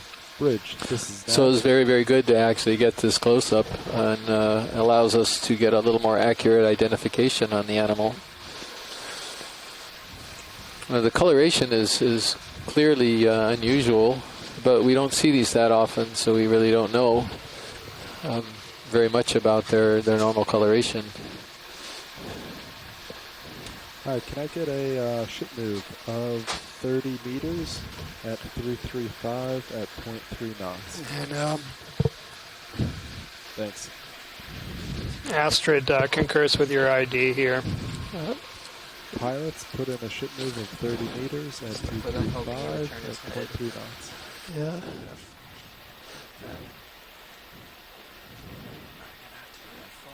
Yeah. Partial follow video.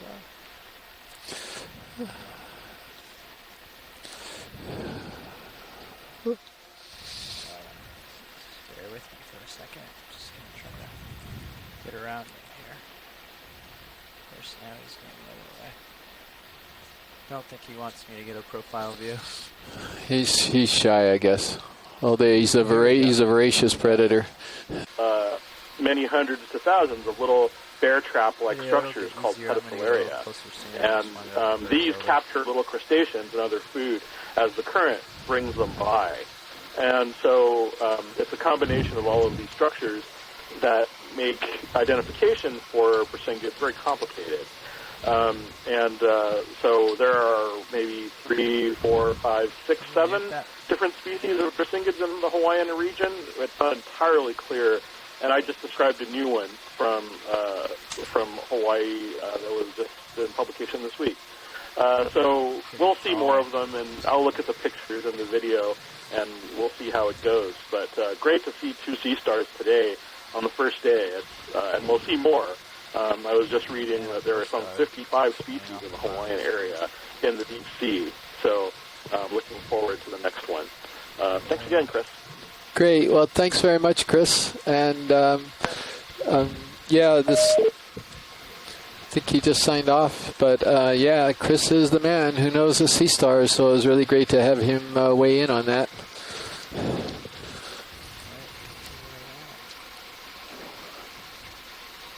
So that coral we just passed was an isidid, or a bamboo coral, and those are those unbranched ones there. But Scott is working on this particular family with another person, Les Watling, and trying to make sense of all their complicated taxonomy right now, and I think they're planning on complete revisions of the whole family. And so we're and he just came in and he just said it would really help to get a close-up of one of these isidid whips, so we'll try to catch that on the next one. Go ahead, Bridge. Thank you. All right, the position move is complete. You guys want to keep going? Yeah, we could add another 30? 30. You got it. Bridge, this is Nav. We're just passing by what appears to be an either a primnoid or an isidid, maybe similar to the one that we already looked at and we're a little bit confused about.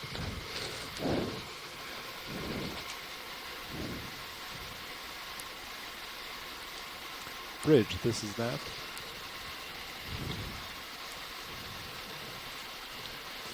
Yeah, one more ship move, please. 30 meters at 335 at 0.3 knots.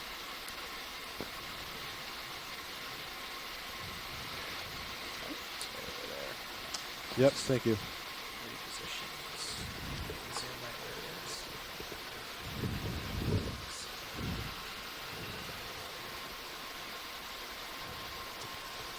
Put in a ship move for 30 meters at 335 at 0.3 knots.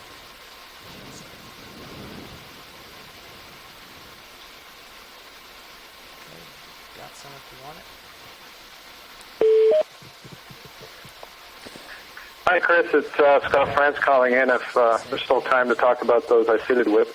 Yes, please do. I think we're looking at another one of these I think it's a primnoid again. That looks like it's the same thing. Primnoid. Yeah, same thing we looked at before. But yeah, please go ahead with the isidid. Yeah, can you? Okay, sure. So with the bamboo coral whips, as you noted, they have all been taxonomically put into the genus Lepidisis, one of the characteristics being the fact that they are unbranched. But some genetic data, a lot of genetic data and morphological analysis, Les Watling at the University of Hawaii and his students, we found that there are actually several different types of these bamboo coral whips that are out there that are not closely related at all. And the taxonomy is still ongoing, so we can't quite give you names. We can give you some approximate names. I don't have them in front of me. But as we go through the various dives on these legs, we'll provide some more information on that. And one other thing that is interesting to keep in mind, hopefully we're going to see some of these bamboo corals that grow in kind of a candelabra shape.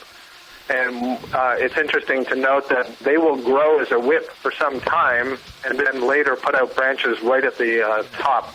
And so the age of the coral could also determine whether it appears as a whip or not. So that's just a little bit of information. There are, differences between them at the level of the polyp, at the level of the sclerites, which are microskeletal elements in the polyps, and so on. So it's very hard to identify them from these videos. Close-ups will be useful, but even with the close-ups, we can give some guesses, but not absolutes. So what would you look at, Scott, in a close-up of one of those bamboo whip corals? So what specifically? Is there some characteristic of the node itself or the polyps? Yeah, so some of the things to look at would be the length of the internode. That's the white part between the two black nodes. So the relative length tells us something. There's something the lesson and his students are calling long bones, and it refers to how long that internode is. Another thing is the shape of the polyp, whether the polyp is relatively tall and appears almost perpendicular with respect to the axis, or whether it's rather squat and almost volcano shape. Another thing would be the sclerites themselves. They're very often in these species needle-shaped, but they're also scale-like forms. And so how many of these needles are there? Do the needles go all the way from the tall and appears almost perpendicular with respect to the axis, or whether it's rather squat and almost volcano shape? Another thing would be the sclerites themselves. They're very often in these species needle-shaped, but they're also scale-like forms. And so how many of these needles are there? Do the needles go all the way from the end of the polyp that has the tentacles towards the base of the polyp, or are there two sets of needles such that a polyp could bend over maybe halfway along it? Various things like that is what we would look at least on the video. Oh, terrific. Well, then, yeah, if we do get an opportunity as we move up slope here, we'll go ahead and try to image one of those and see what you can, what we can find out about it. Thanks, Scott. I really appreciate it. I'll certainly be watching. Great. All right, carry on. Yeah. Bye-bye.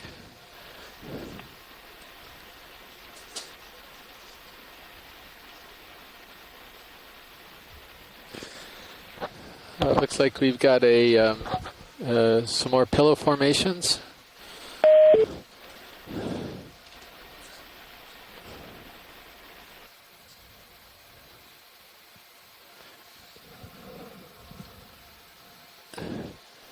And maybe we can take a look at these sponges on the left there, the grouping.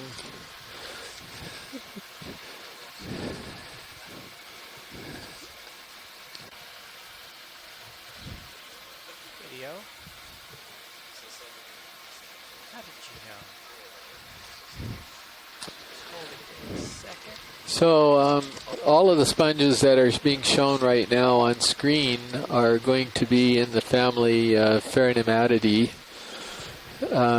These are big sort of globular sponges. They can be spoon-shaped, narrow, columnar, or they can be sort of big, almost bowls on their sides like you're seeing here. And one of the ways you can tell this group from some of the other sponges is if you look at the way they attach to the substrate, you can see those little hairs sticking out from them. And that's how they attach. So I mentioned earlier that there was a sponge that had a basal plate. It sort of glued itself to the bottom. Well, these sponges actually attach with spicules that actually hook into the bottom. So that's something we definitely pay attention to.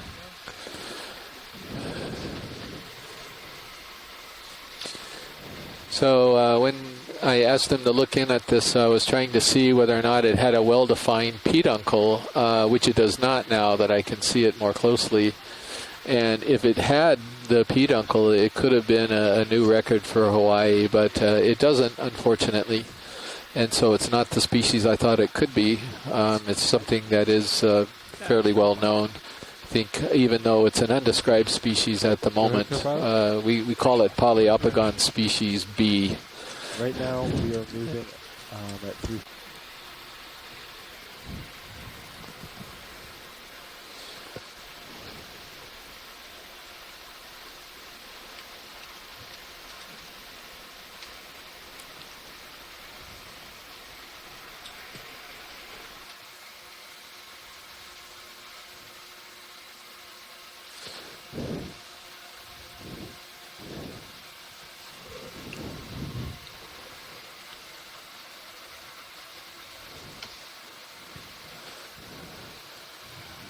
All right, it looks like we are starting to slowly get into a more dense number of corals. So this is one of the bamboo whips that that Scott was talking about. I'm not sure it's alive. I wonder if we could go up to the one that's a little bit higher up. Yeah, that you're aiming at right now, and perhaps we could get a close-up of this one because it clearly has live polyps on it. And see if we can understand a little bit more how to differentiate these things. And I can see off in the distance there's starting to be a pickup of the animals, so hopefully we'll finish out with a pretty interesting dive for the biologists.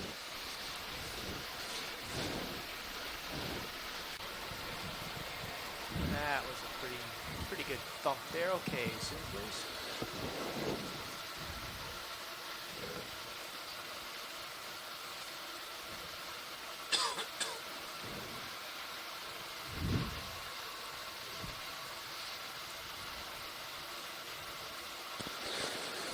All right, Scott, I'm going to need some help here.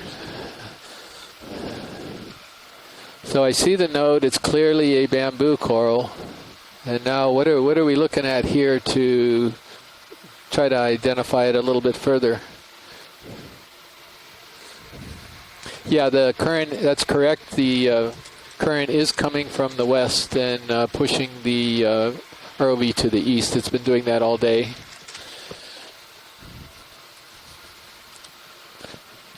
Let's see if we could go stay a little bit on that for a second and zoom in one more time. See if we can find two nodes. We see the upper node, the little black band. Now can we see where the next one is a little bit further down by zooming out just a hair?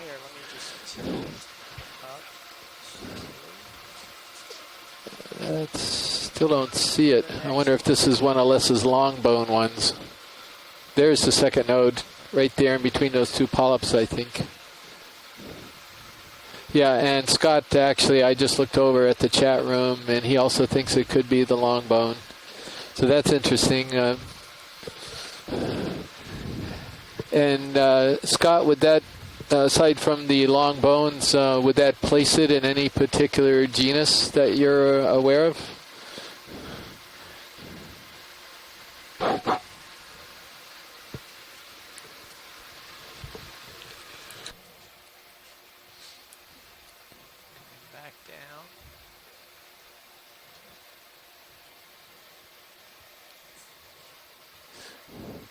Yeah, so Scott noted that you can see some scattered sclerites, but not many, and those are the little white lines that you see on the stalk of the polyps. And so that's another character that he's looking at in an effort to identify this animal. So Scott also mentions that this genus has not yet been published. And it's in the process of being named and described. Great.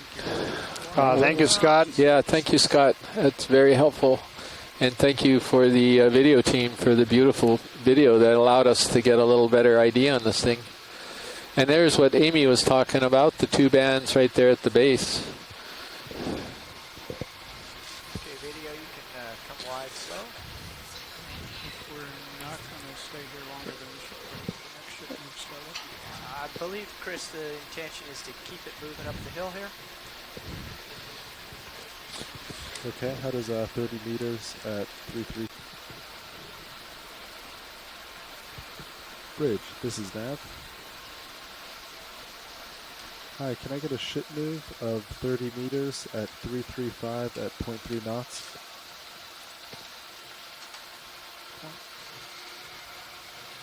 Thank you. 0.3 did?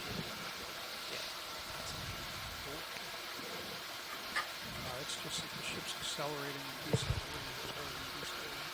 Here the strength has to be working.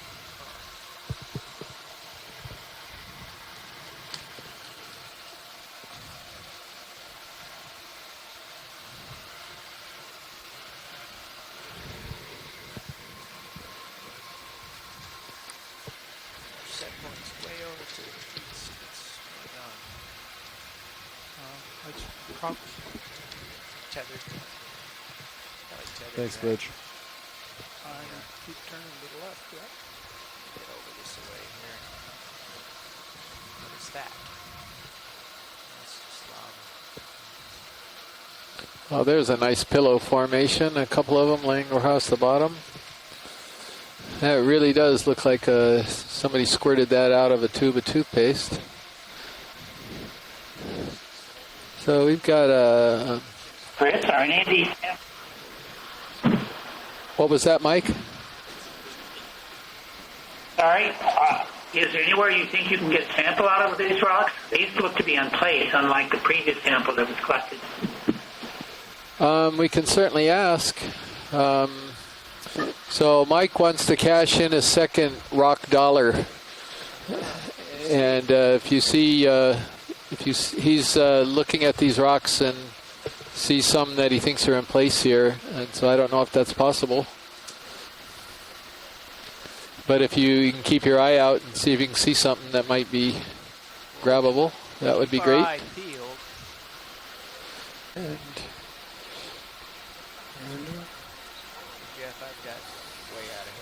And it is, and I'm going to go as far as calling it to species. I believe that's Walteria flemingi.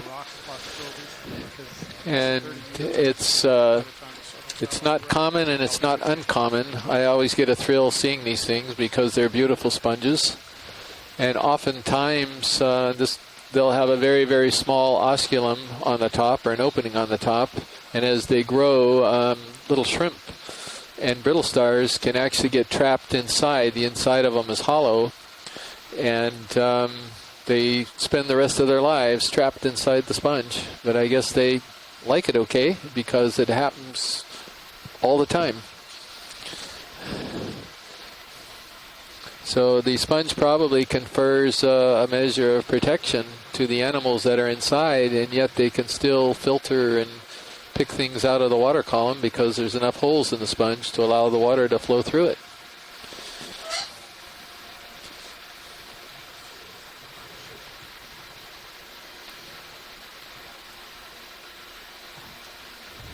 That one's not coming loose. It's a big one. Yeah, it moved. I just want to get an idea for how strong this cementing is.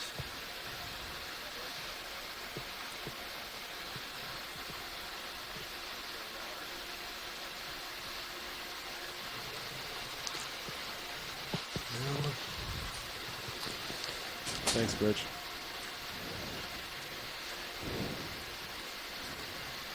Pilot ship move is complete. Thanks, John. It all looks pretty glued down, Mike. I'm looking for something a little bit smaller and more tractable. Thanks for looking, Chris. I'm just trying to get you guys to continue to think about rocks when you can have a chance to pick up one. Sure. He's looking at this area. You might see something that's loose enough to knock off.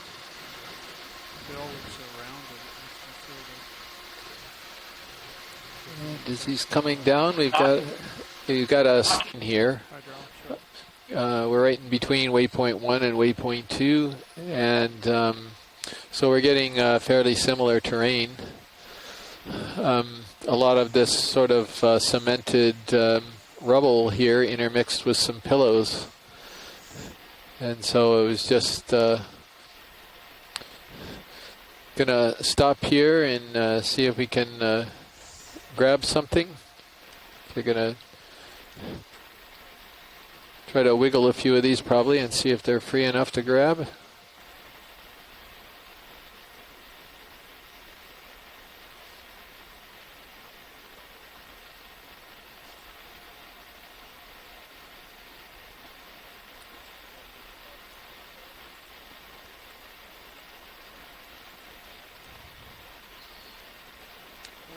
Carbonate.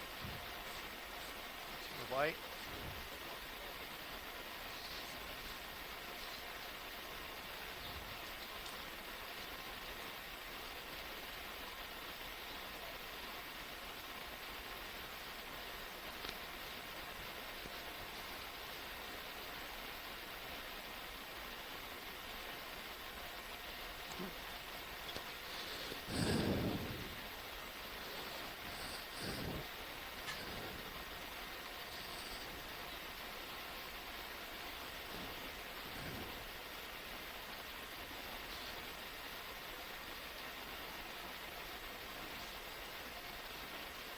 I think you all can see the problem here. that isn't Elmer's glue that's attaching that rock to the substrate. It is definitely cemented down.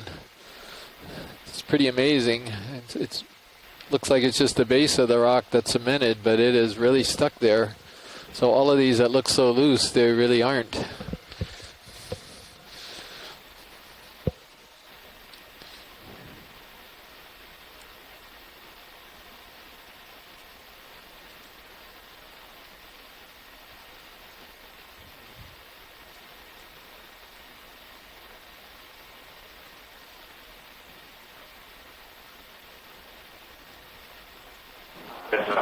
Chris, we're looking at the port manipulator camera, and it looks like it's a boulder field that's rolled down the hill, and it's partly covering the pillow lavas, which are the interesting things. Okay. But the manganese looks like it's several centimeters thick, and it's gluing those rocks to the bottom.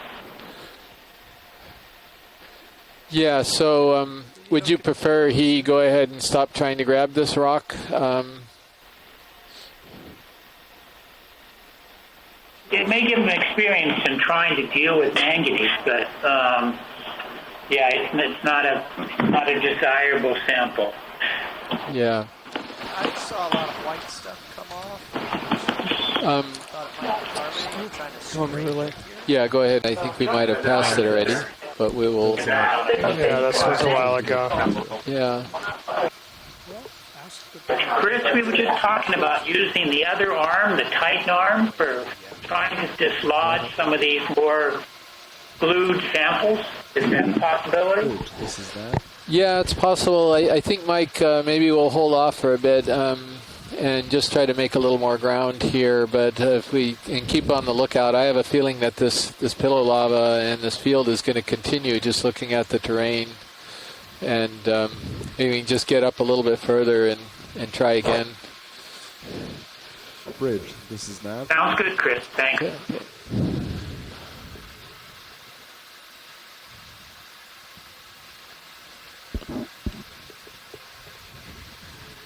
Hi, can I get a ship move of 30 meters at 335 at 0.3 knots? So while we got a few more coral and sponges on this steeper slope, again, we really didn't come across the densities that we were seeing further upslope, and so the real end point of the high density bed hasn't been reached yet. But we are seeing definitely more animals than we did when we started the dive out.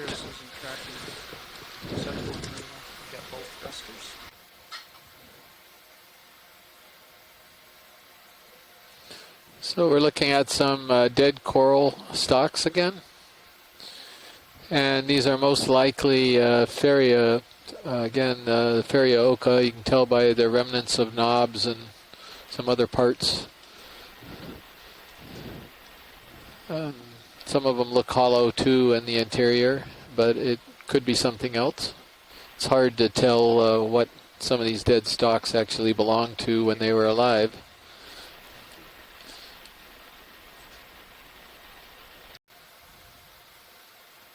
Quick zoom here, video. Different. All that. Thanks, Bridge.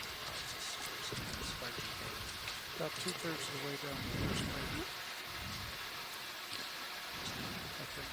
So I'm silent here because I'm not really sure what type of sponge we're looking at here and whether it's knocked over or what's going on with it. It's pretty weird. I suspect that it's one sponge that's partially growing over a dead other sponge, and those holes that are coming over from the left side are the dead other sponge. And then one of these polyopagons have grown over part of a dead sponge or incorporated part of the dead sponge into its matrix. It's about the only thing I can think of. Okay, hydraulics at 52%. HV. High voltage, 24%. You got a few shrimp coming through. 60%. in the J box. J box 64%. Tina is telling us that it's an icidid, but And it might be good if you could zoom right to where it branches. yeah. No, unfortunately, Scott just left us, so he cannot weigh in on this discussion. Okay. Okay, video, let me get set up here. Here we go. I think we can zoom in a little bit. This intersection is we're interested in.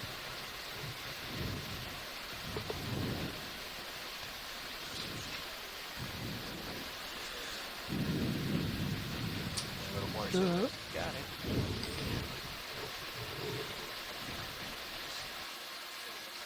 Okay, so that to me looks like it's, I think the term is epinodal. It's not nodal branching, it's actually branching right above the node. Oh, look at the polyps close up. That's pretty amazing. They just sense the pressure wave. Yeah.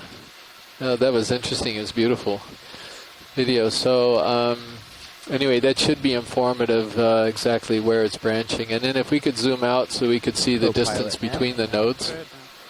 You can see all the white lines again. These are the scattered sclerites. Got done with this move. There it is. Okay. So you can see the second node from the branch point that's right about where it bends down a little bit. Bridge ROV now. I would like to continue our moves, 30 meters at 335, 3/10 of a knot, please. And there's associate, little crab was scurrying at the base there. Very worried.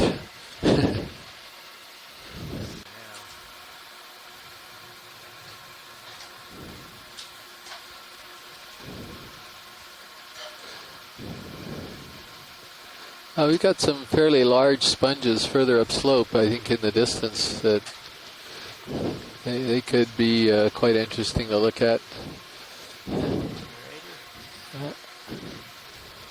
As, we haven't seen anything quite that big so far, so again, we may be getting closer and closer to the bottom portion of this community.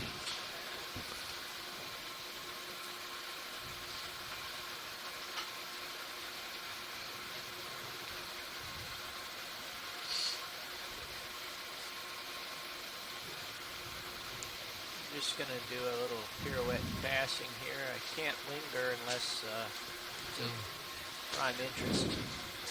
Yeah, no, it's further off to the left is the one I was thinking of. You're right up there, those massive sponges up top there. You're getting a little, a little cluster of them. So these are all going to be pheronematids, and they're probably all going to be polyopogon. But I think this will give the viewers a sense of how big some of these sponges can get down here, and how weird shapes they can acquire.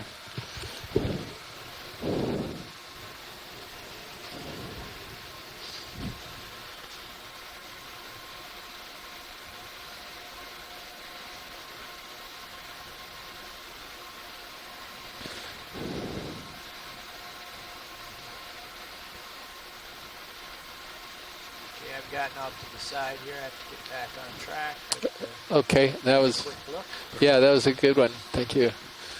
Can we just turn on the lasers? Yeah, there they are. They're in the center of the screen. Yeah. Perfect.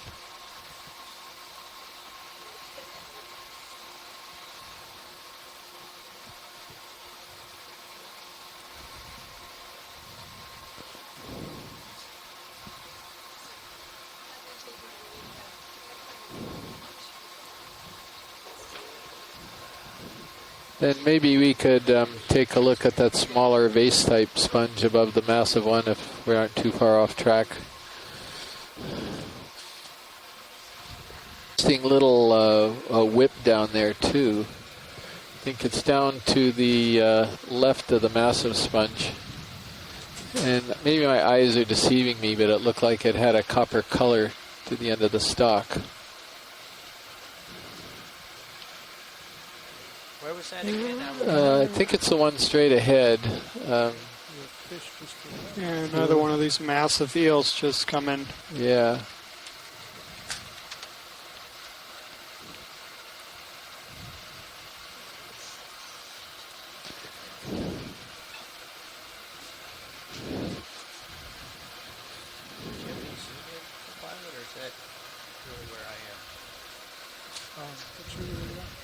I'm looking down 52 degrees. So we are definitely starting to get more biological targets.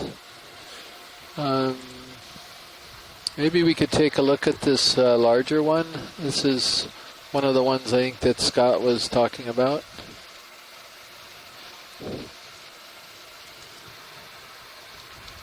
Quite a current here. You can see it waving around.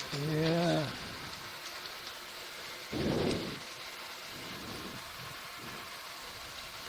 Okay, so I do not think this is an icidid. I suspect that it's probably a primnoid. There's an icidid down below, this sort of leggy, branchy thing.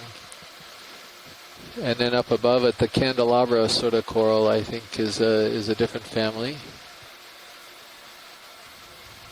Thank you, Bridge.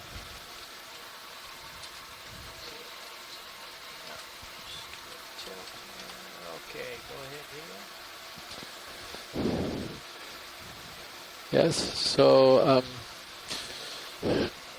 right now we're calling this, if I'm not mistaken, icidid lyrate.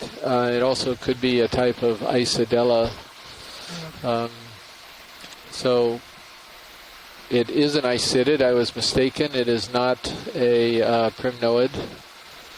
And this will be one of the ones that I think Scott and Les will be describing shortly. So that is an absolutely gorgeous image of this coral. And you can clearly see the nodes down on the stem, which is why I was so wrong. On my first look, I didn't see those initially.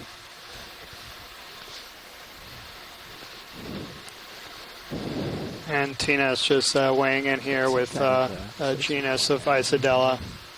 Great, good.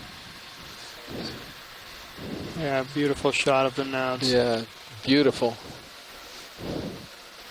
That's far and away the best video that's ever been acquired. We haven't encountered it very often, but it's...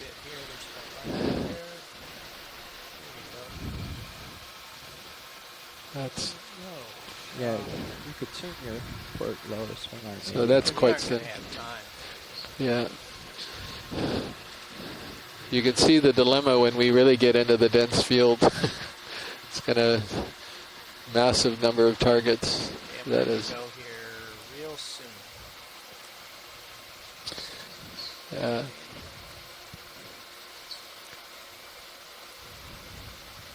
I didn't actually do anything, but you're welcome.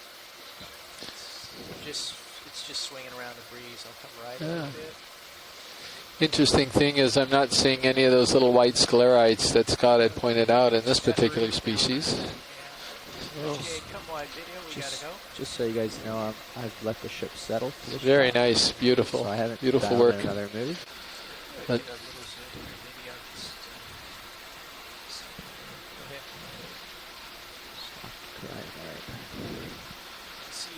yeah. So we got 1, 2, 3, 4. So I don't know my crinoids very well, but I know the number of arms is quite important, as well as some other features on them. And that looks like he's got 8 arms, if I'm not mistaken. And he also looks like he has a little unstalked crinoid growing on the side of the stem. Left and right. So that's pretty fascinating. We gotta go. Come wide. Try to go, make sure you keep the pressure kind of low and go real slow with that. You don't want to whack it into the arm. With older records.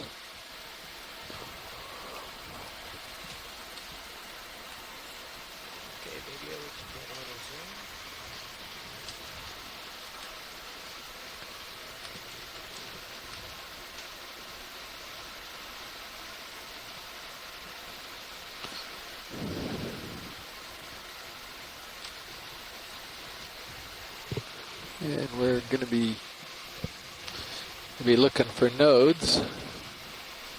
And of course, A few commensals there as well. yeah, it's an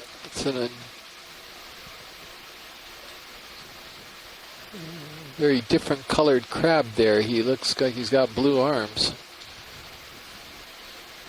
I don't know if that's just a lighting effect or what. Just a little bit, yeah. Just kind of bouncing around here. Yeah. Just gonna pull wide a second. Lost my toe hold. Just hold that there for a second.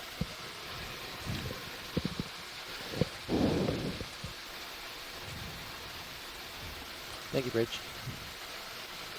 Okay, let's go back in video.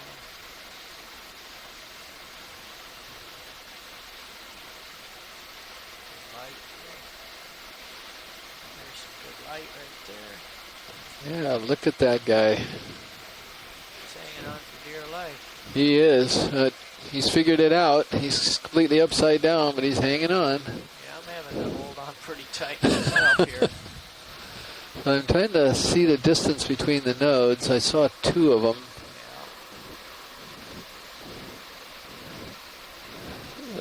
I don't. Come down a little bit. Yeah. So, yeah, I think Scott's looking carefully at this right now. I didn't see those loose sclerites in the stock there, but maybe we weren't quite close enough.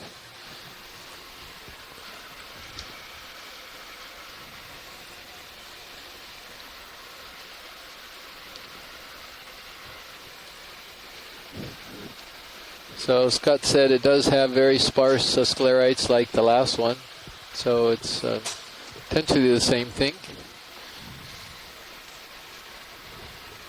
Just getting on time to go here. Okay. Wide, please, video. Thanks, Dan.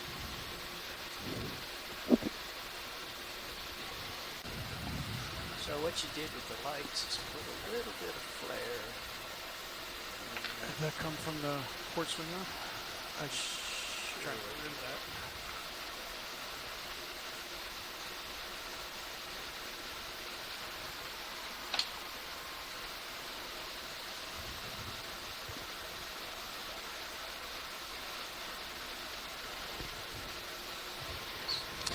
Can't really,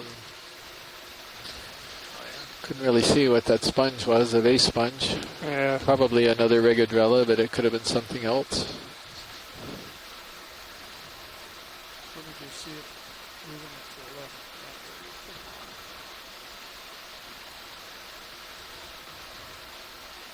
You also have only a delta of 1.5 at this point. Yeah. Well, thank you. Yep. First things first. Yeah, I'm moving up slope. It's about 45 degrees here.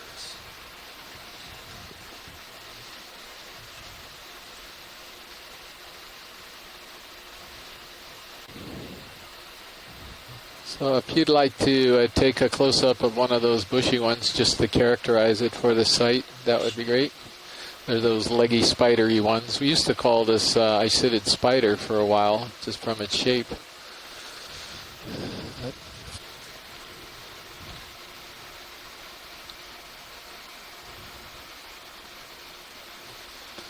Yeah, and Amy's confirmed as well that this looks like what we've been calling Acanella weberi.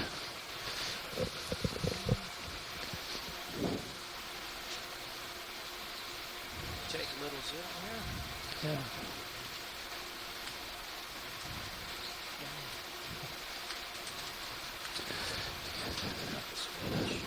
There you go.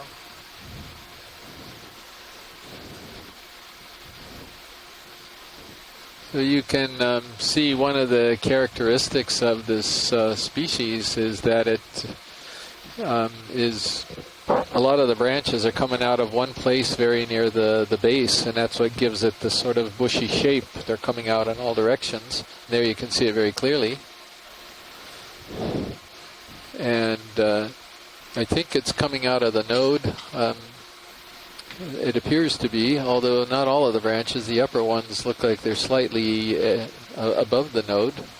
but certainly at the base it looks like it's coming right out from the node. And Scott says he thinks it's Acanella, I think.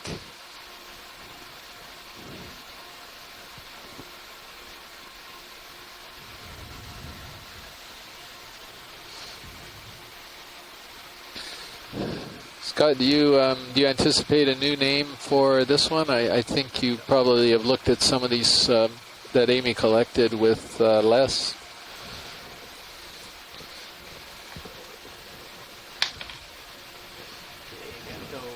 Yeah, so Scott agrees it's Acanella, so means it'll probably stay in the same genus, but we'll see if the species holds. An additional 30, please. Thank you. What is that thing straight up ahead? Oh, that's another one of these big sea stars. Yeah. Chris.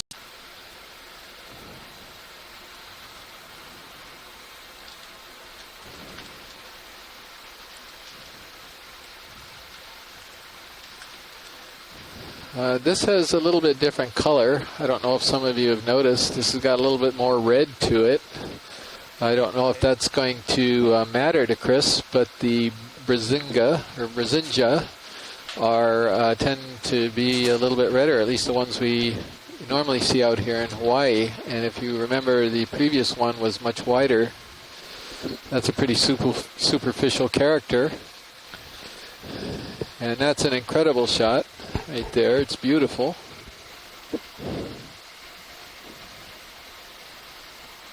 And now I'm sort of hoping that Chris is still watching the video and can help us out a little bit with this animal.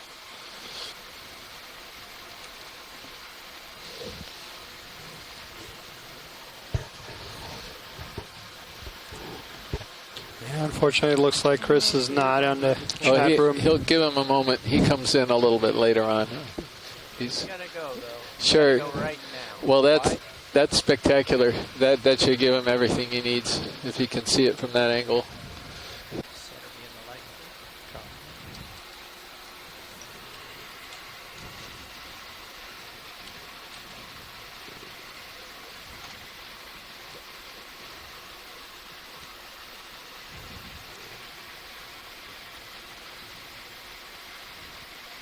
Video, we can start to zoom.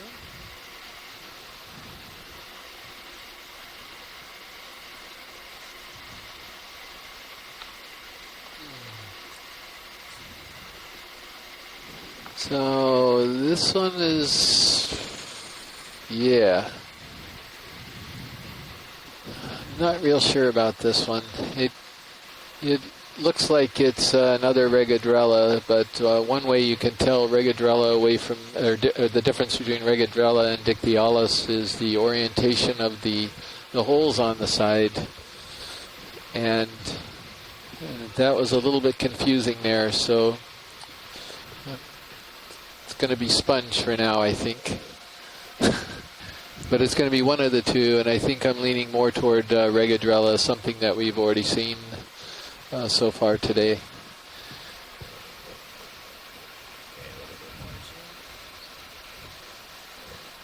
Yeah, and there is obviously a very clear sieve cap on it. Or a sieve plate, sorry. Yeah, that's...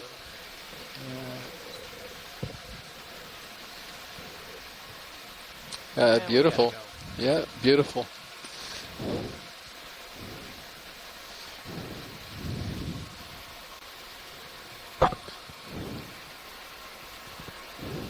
Oh, nice shrimp.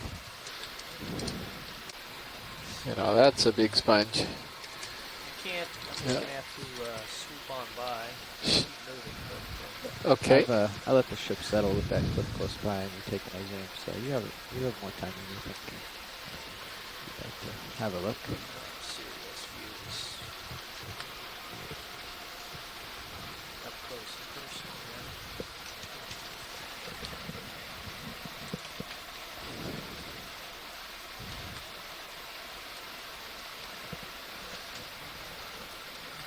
Video, you take a quick zoom. Yeah, other side looks like it has lots of stuff on it. I have multiple ophiuroids peeking out of that sponge. All kinds of commensals.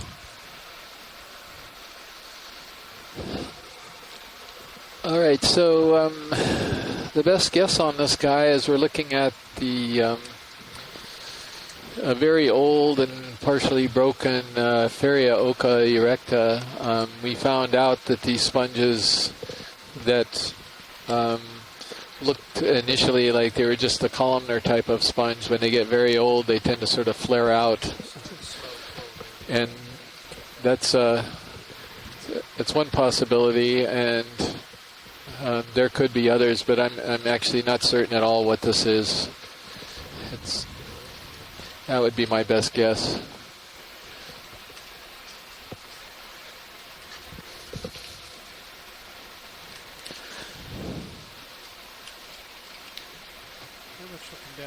See, the Ophi decided to bail. Yeah, a couple of them are base jumping. Yeah, maybe get a quick peek at the other side as you go by, if that's possible. That's the plan. Great.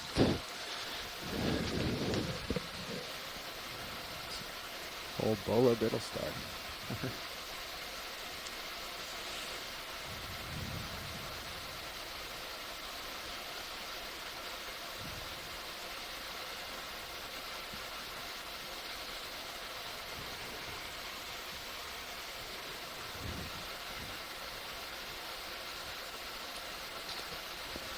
Yep, that's what I think. I think it's potentially, I'm going to take that back. I'm not going to go anywhere with this. Fortunately, there's a mountain in the way from Yeah. where I want to be. I'm going to have to leave this. Well, it could be. Could be one of two things. It could be something in the family Eurydidae, which we're identifying as a new genus, so it doesn't have a name. That's one possibility, and the other possibility is what I already mentioned, the Keoea erecta, just a very old and broken colony. And this right here, I think, is going to be the first of these that we've seen. Yeah. And I'm pretty sure I know what it is. As he's coming around, I'll get a better look.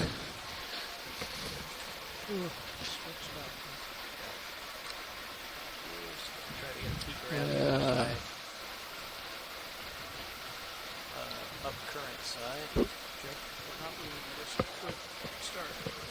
Absolutely. Just got to dial in. Bridge, ROV nav. Could we do an additional 30-meter move, bearing 335, 3/10 of a knot?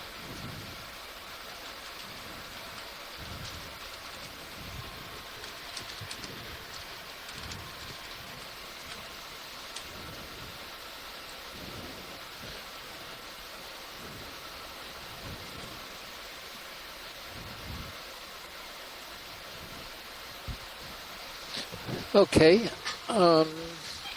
So this particular sponge is in the genus Tritopleura, and we have right now 3 species of Tritopleura here in Hawaii, and none of them are named. They're all going to be new, and we know them as Tritopleura species 1A, Tritopleura species 1B, and Tritopleura species 2. And so this one, I believe, is 1B, if that makes any sense. But anyway, these are spectacular sponges. As you can see, a lot of animals depending on this. You've got hydroids, you have ophiuroids all over it. They're magnificent. These things can be up to 5 or 6 feet tall. So they're really amazing.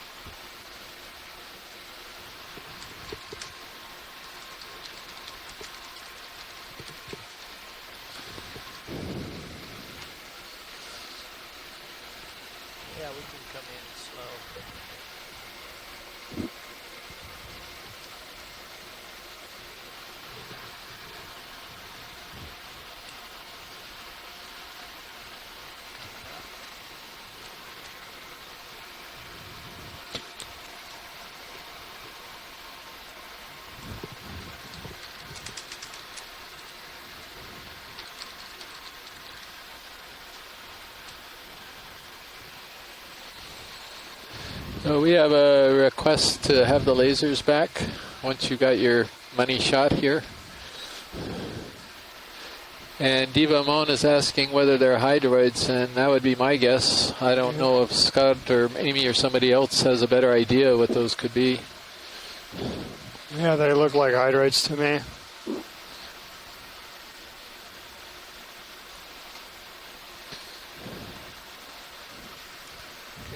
Yeah, and Amy concurs.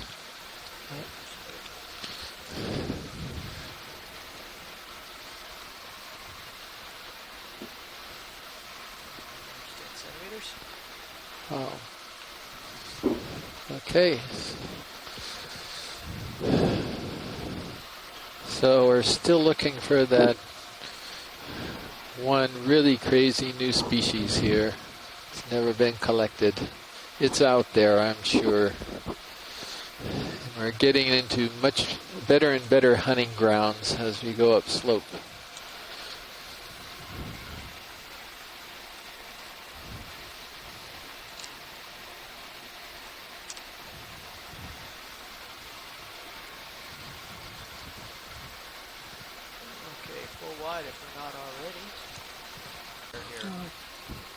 Yeah, this is going to be another Keoea the sponge, and it's got a crinoid on it. Yeah. And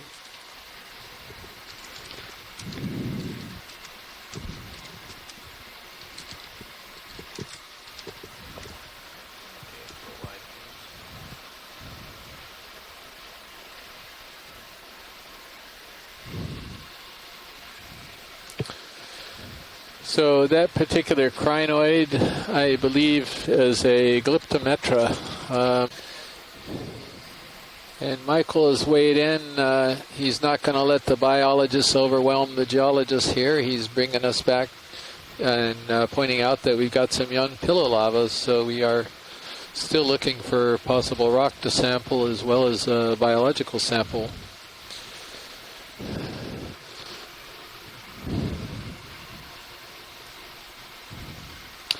Yeah, and Tina mentioned this is a sponge, and this is what we think is a very, very old Keoea erecta again. And it's one of the hard sponges, and they start off as sort of a little column with little skeletal branches coming off of them, and then when they get really old, they develop this sort of almost an umbrella structure on top. And this one looks discolored, so I have a feeling it's dead. It may have been recently dead because it's in pretty good shape for a dead sponge. Now, how old, you might ask, would the sponge be? I have absolutely no clue. I don't know of anyone who's actually aging these sponges at the moment.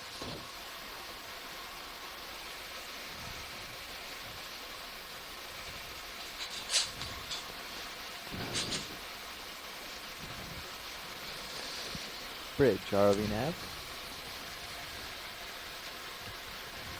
How are we doing on that last move? Stack on an additional 30, please. I've forgotten the code. What does ASR mean? That's asteroid. Asteroid, okay. I missed that one. That was pointed out by Diva. You can see we've got a fair number of animals on the substrate right now. So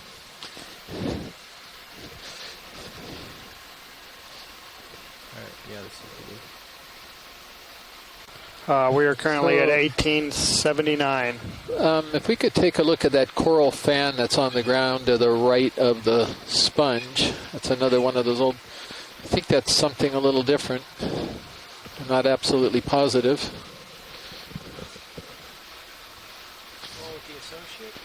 Yeah, he's right now, he's sort of right in the center of the screen. Got it. We're looking sort of on his side, looking at him sideways. Yeah, I don't have enough tether to get all the way around the other side just yet. We can start here. Okay.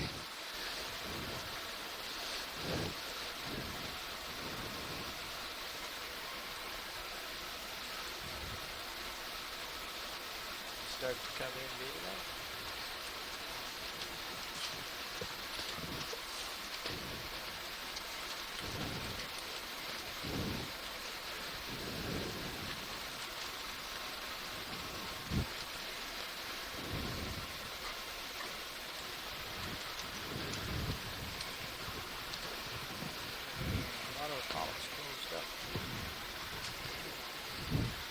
So this is an icidid again.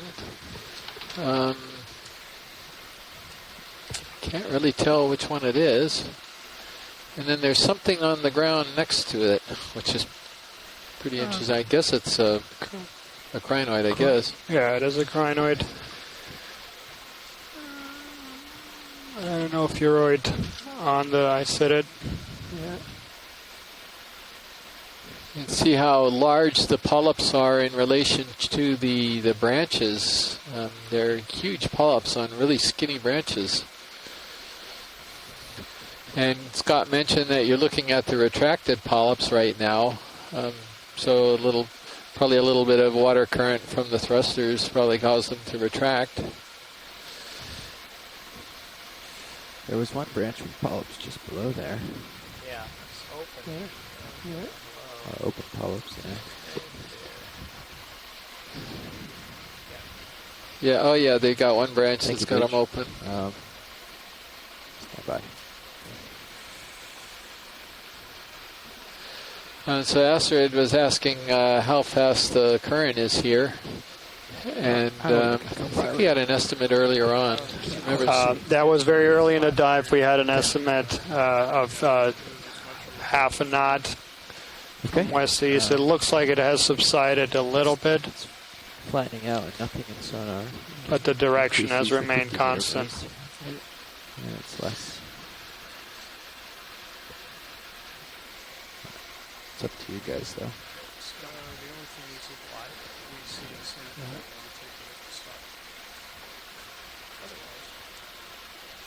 Yeah. You've got another of the Walterior sponges in the back of this colony. That's the sort of columnar sponge with the spicules coming out.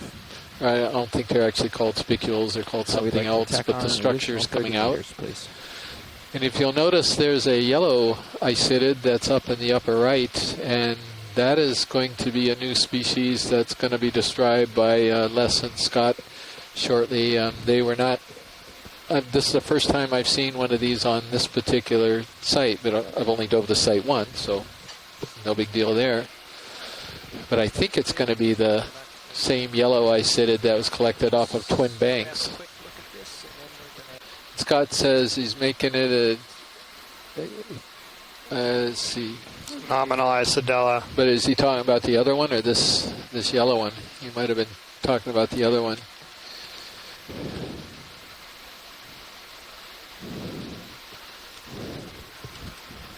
So by icidid, for those of you who are tuning in a little bit later, this is just the scientific name for bamboo corals, and they've been given that name because of the lighter and darker areas along there. They have sort of they have stems with sort of a yellow or white area, and then periodically they have these black nodes, which gives them a bit of a bamboo appearance.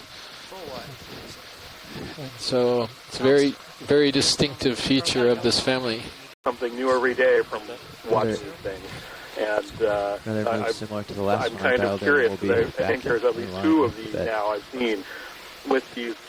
They almost look like sort of nodules or incrustations on the arm. Maybe it's just an optical illusion, and I'm seeing things. But I've seen them on at least two of them. So it'll be interesting to see if they come up more clearly in the next shot, if there's an opportunity to see it. So, thank you. Yeah, and Chris, thanks for having faith, letting me sure, and before have a couple of moments to call in. Yeah, but before you leave, Chris, so you think the one that had the redder color, that was also Hymenodiscus, is that correct? Color, as you noted earlier, is kind of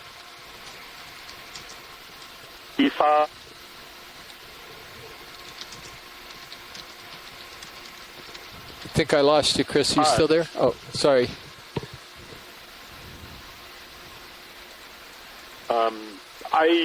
I'm not entirely sure if the color means anything. You may actually be a better judge since you've seen more of them in situ. But in my experience, I've seldom seen. I've only seen one example where color was able to really distinguish different bristingids. Wow, look at that big sponge. All right, getting into a nice little patch of these big farine-matted sponges, the polyepigons. And that coral covered in brittle stars. There's more brittle star than coral.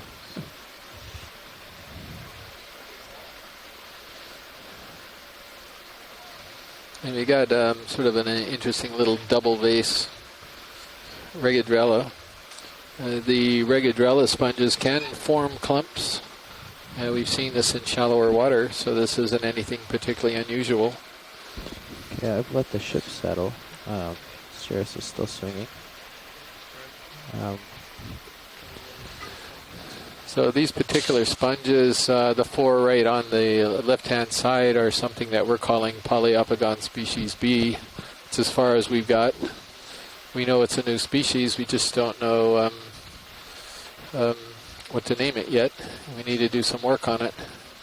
And the one over on the left, I think is the same thing, but it's got a different texture, so it may not be.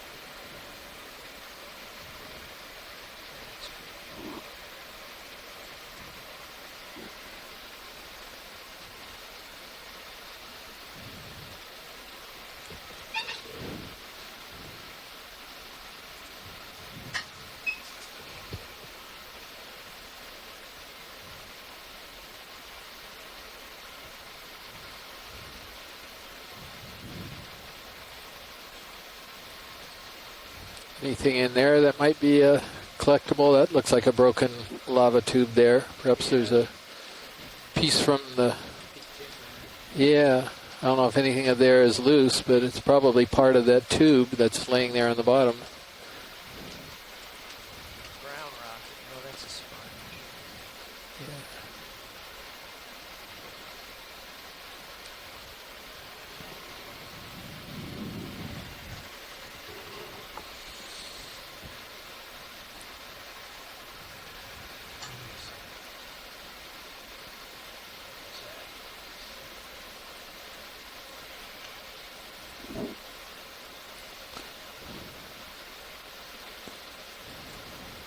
There might be a couple pieces you could grab in there. Well, I was thinking that. It's very deceiving. There's something that looks small and dark and all by itself there. Angular.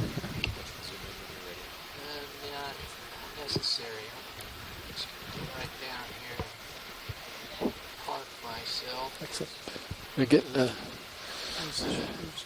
you also notice we've got the community starting out here. Should be settling. We're still missing some really big species that we saw further up, and I'm waiting for some of those to appear it doesn't anytime. But I'm absolutely delighted. We actually have found that the community extends at least down to 2,000 meters. So. Yeah, you're going to swing around a bit. I'll either get this right away or it's not gettable. Okay.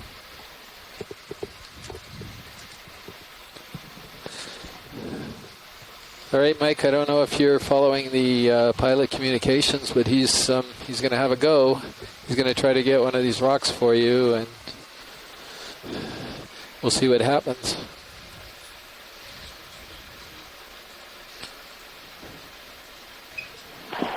Hey, Chris, copy that. Good, Jonathan. Let's wish him luck here.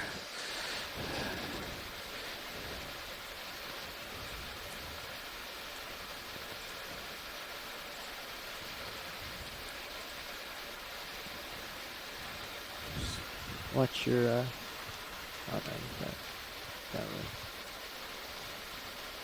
no, It moved. He's got a chance at it. He is going to come home with something here, I think. That's fantastic, guys. Awesome.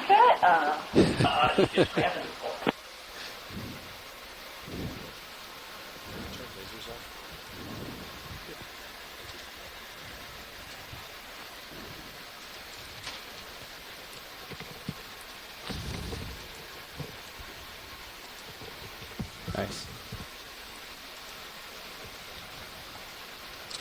Elvis has left the broken pillow. Okay,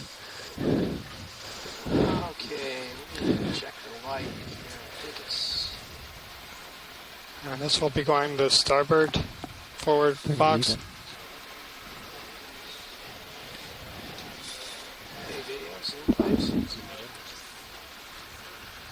Okay, our collection time is 01:15.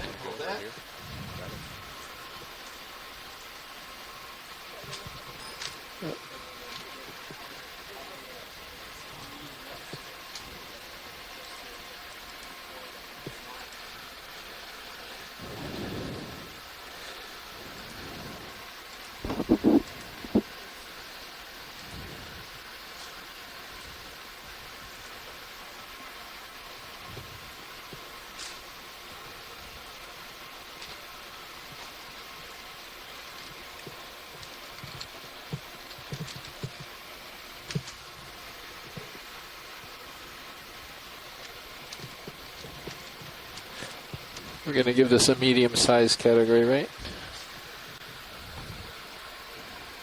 Yeah. Okay. Just like the other one, about the same size. Yeah, it seems to be. And location, please.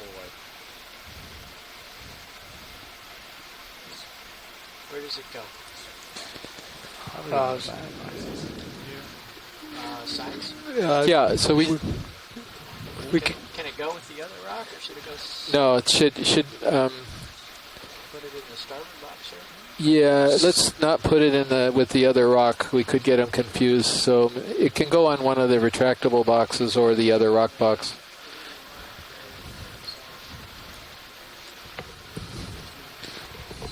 Do we feel comfortable putting it in the box without a top?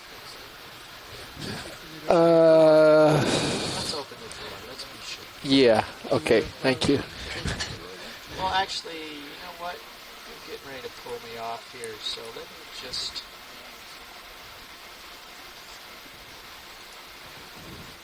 Can we get a close shot with the lasers?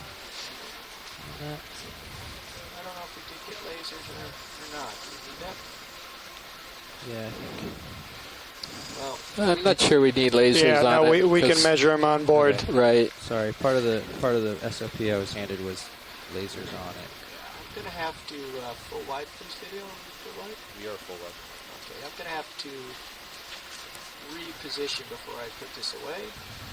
Just get pulled away here.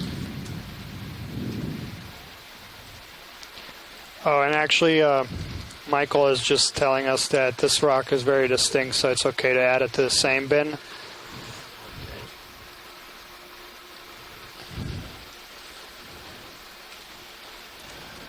So I wasn't here when the first one was collected. You're going to be able to identify them. Absolutely. Okay. All right. I know this is a long gate, and the one little view I got of it as I was coming back in, the other one was a rounder. Is that right? Yeah. Okay. More oval shaped. More oval shaped. Okay. We have a lot of boxes. It's very easy to. Just if it saves a little bit of time, we might as well do that. As long as we're clear, we can. I don't think it saves time.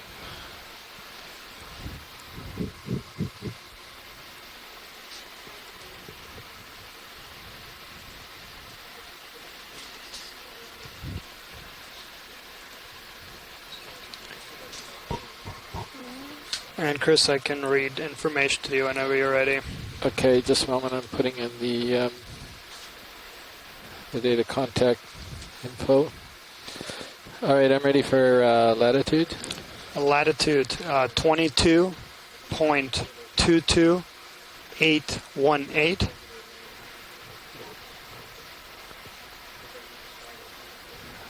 Okay. Longitude minus 163. Okay. 0.51898.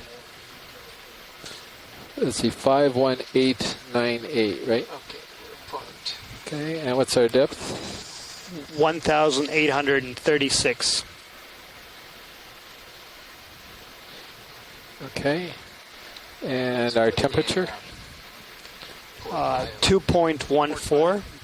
It's easy to reach. Point. So that's port hour. And our salinity is 34.61. Okay, and our oxygen 2.617. Settle down, or actually, it looks like you have room. It may bump into things. So just be careful. Okay. Yeah, I cannot.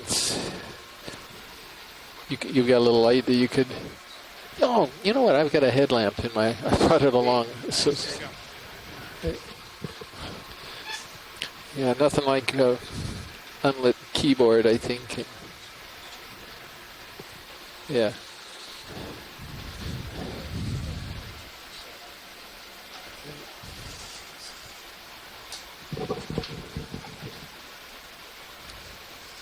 Oh, you're doing inner. I already wrote port outer. Oops. Might fit better in the inner one. It's bigger.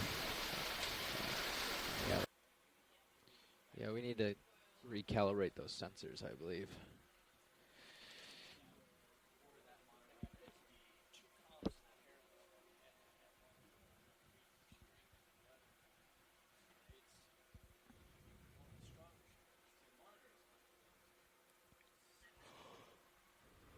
I'm not sure if it has anything to do with the spring as so much the stiction.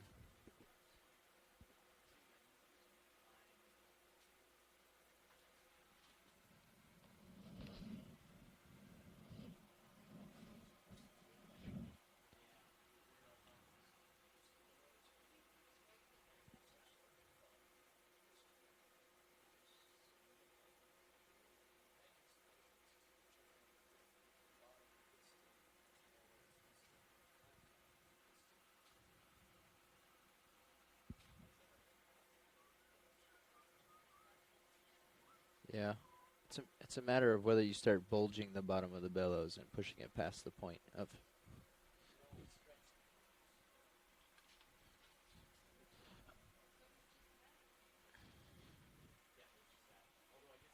But the pressure relief